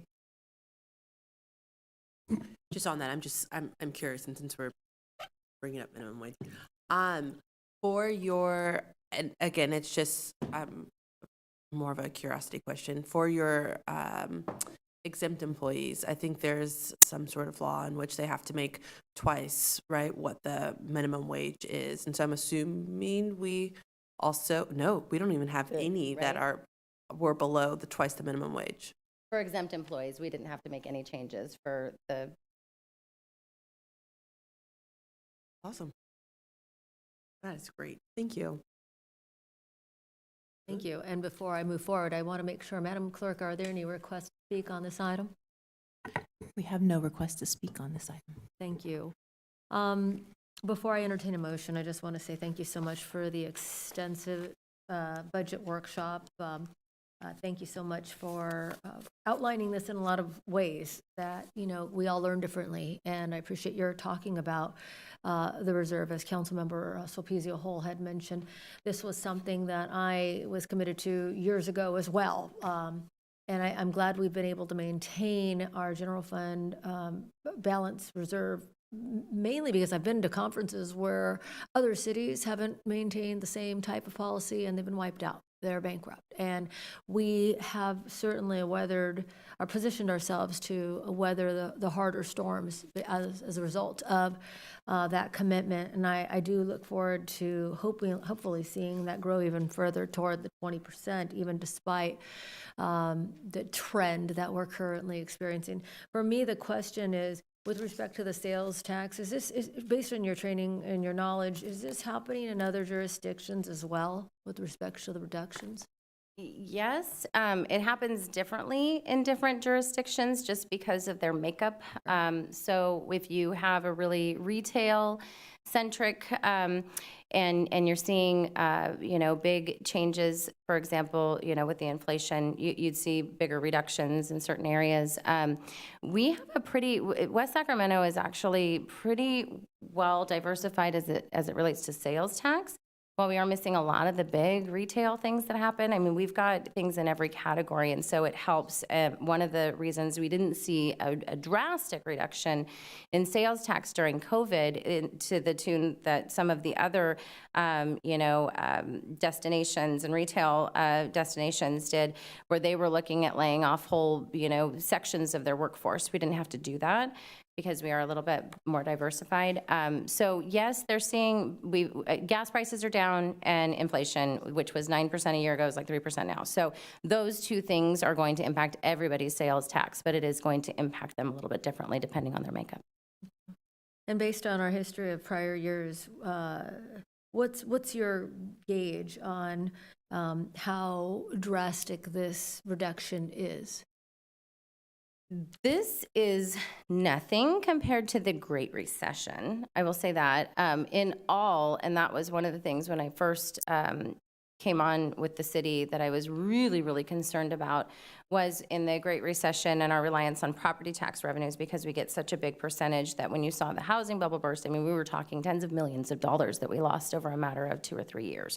We're talking over 3 years with this sales tax in the general fund, maybe $1.5 million from what we expected to get.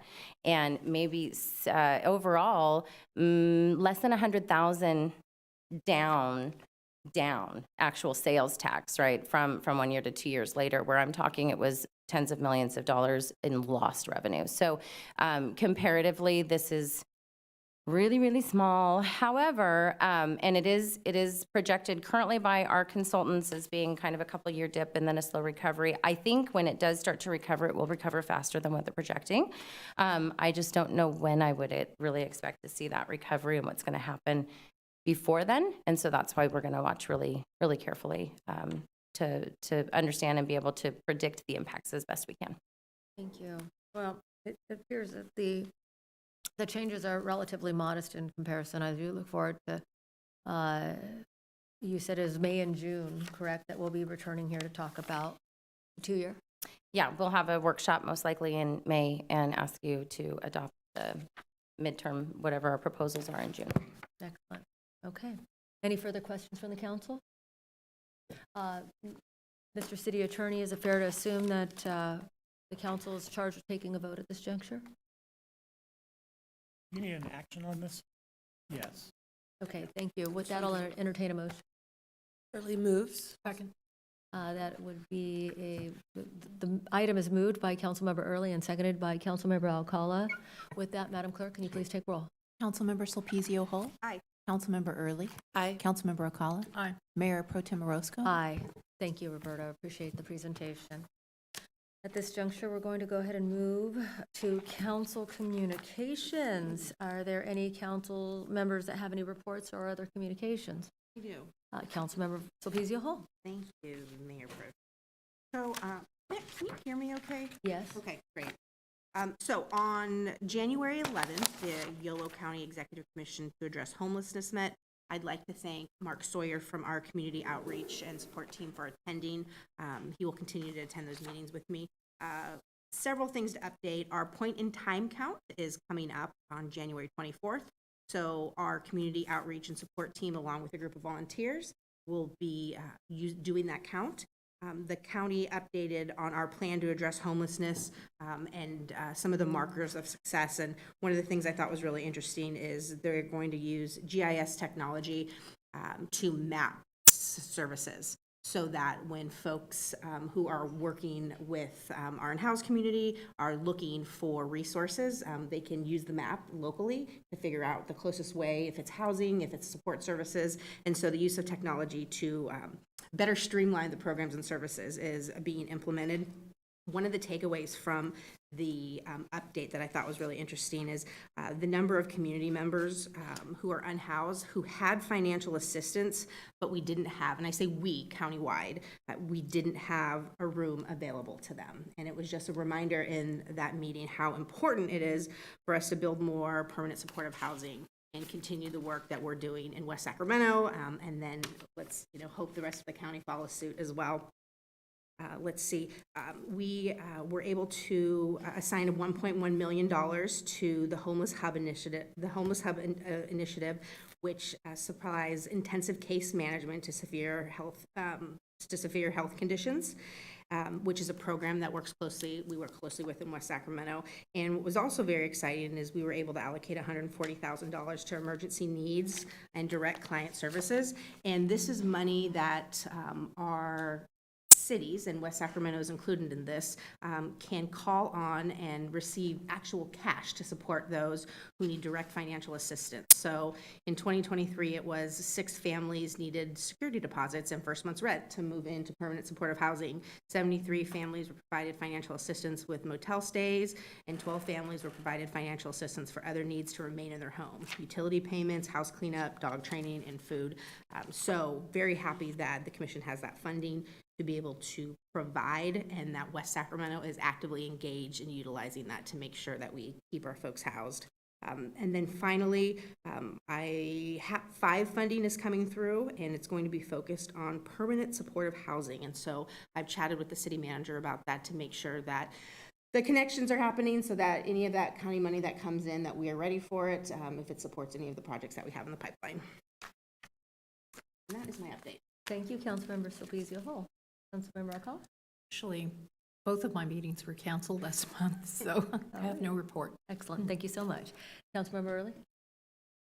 Yes, so we've been actively participating in the YOLO tolling. And last week I had a meeting as part of the Transportation Committee, and they did vote to move forward a recommendation to the overall board of SACOG to actually go forward and approve a tolling authority that would consist of at least initially 2 seats from the YOLO Transportation Department, 2 from SACOG, and which would be 1 on SACOG would be a YOLO appointee, and then 1 would be an at-large. And then in a, what I would say is unprecedented 1 voting seat for Caltrans. And so that is what is moving forward in regards to the recommendation from the Transportation Committee from SACOG. Tomorrow I will have a meeting in which our mayor is, I think, at the mayor's conference, and so we'll be sitting in as the alternate to take up the vote, the official vote that SACOG would then recommend something along these lines in regards to a JPA and a tolling authority.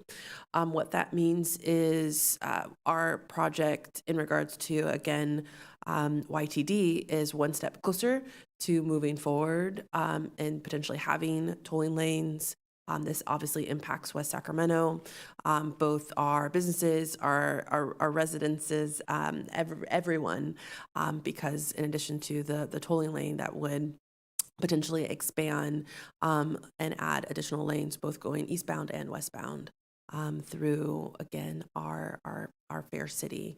and the freeway on 80 and also touching 50. I think the other thing to keep in mind in regards to if this vote does go through tomorrow for SACOG is that would mean that we would not be in jeopardy of losing the $87 million from the feds, and would hopefully again continue to stay on track in regards to the timing of the steps that were needed again before March. A lot of information, I know. Thank you, Councilmember Early, for your report. On January 10th, 2024, it was the very first meeting of the Sacramento Area Sewer District, Northern California Sanitation Agencies. That is because previously Regional San, it used to be Regional San and Sac Sewer, and we would have a body for each of the groups. A little bit confusing. We've merged together under one body. Now West Sacramento is not just a friendly agency that was an appendage to the larger board. We are now an active player. During our first meeting as a united board of directors, we elected a chair and a vice chair, Pat Hume, with the County of Sacramento, and Councilmember Karpinski Costa from the City of Citrus Heights. I am proud to say that the City of West Sacramento will be up in 2 years for vice chair and chair, and so we will have our ability to move that organization forward. In addition, we just had a short agenda, a few change orders, an update to the Harvest Water Project, and approving the adoption of CalPERS, the 457 plan for deferred compensation. There will be a variety of different growing pains as we merge into the one body and address a lot of the issues, and I look forward to reporting back on those.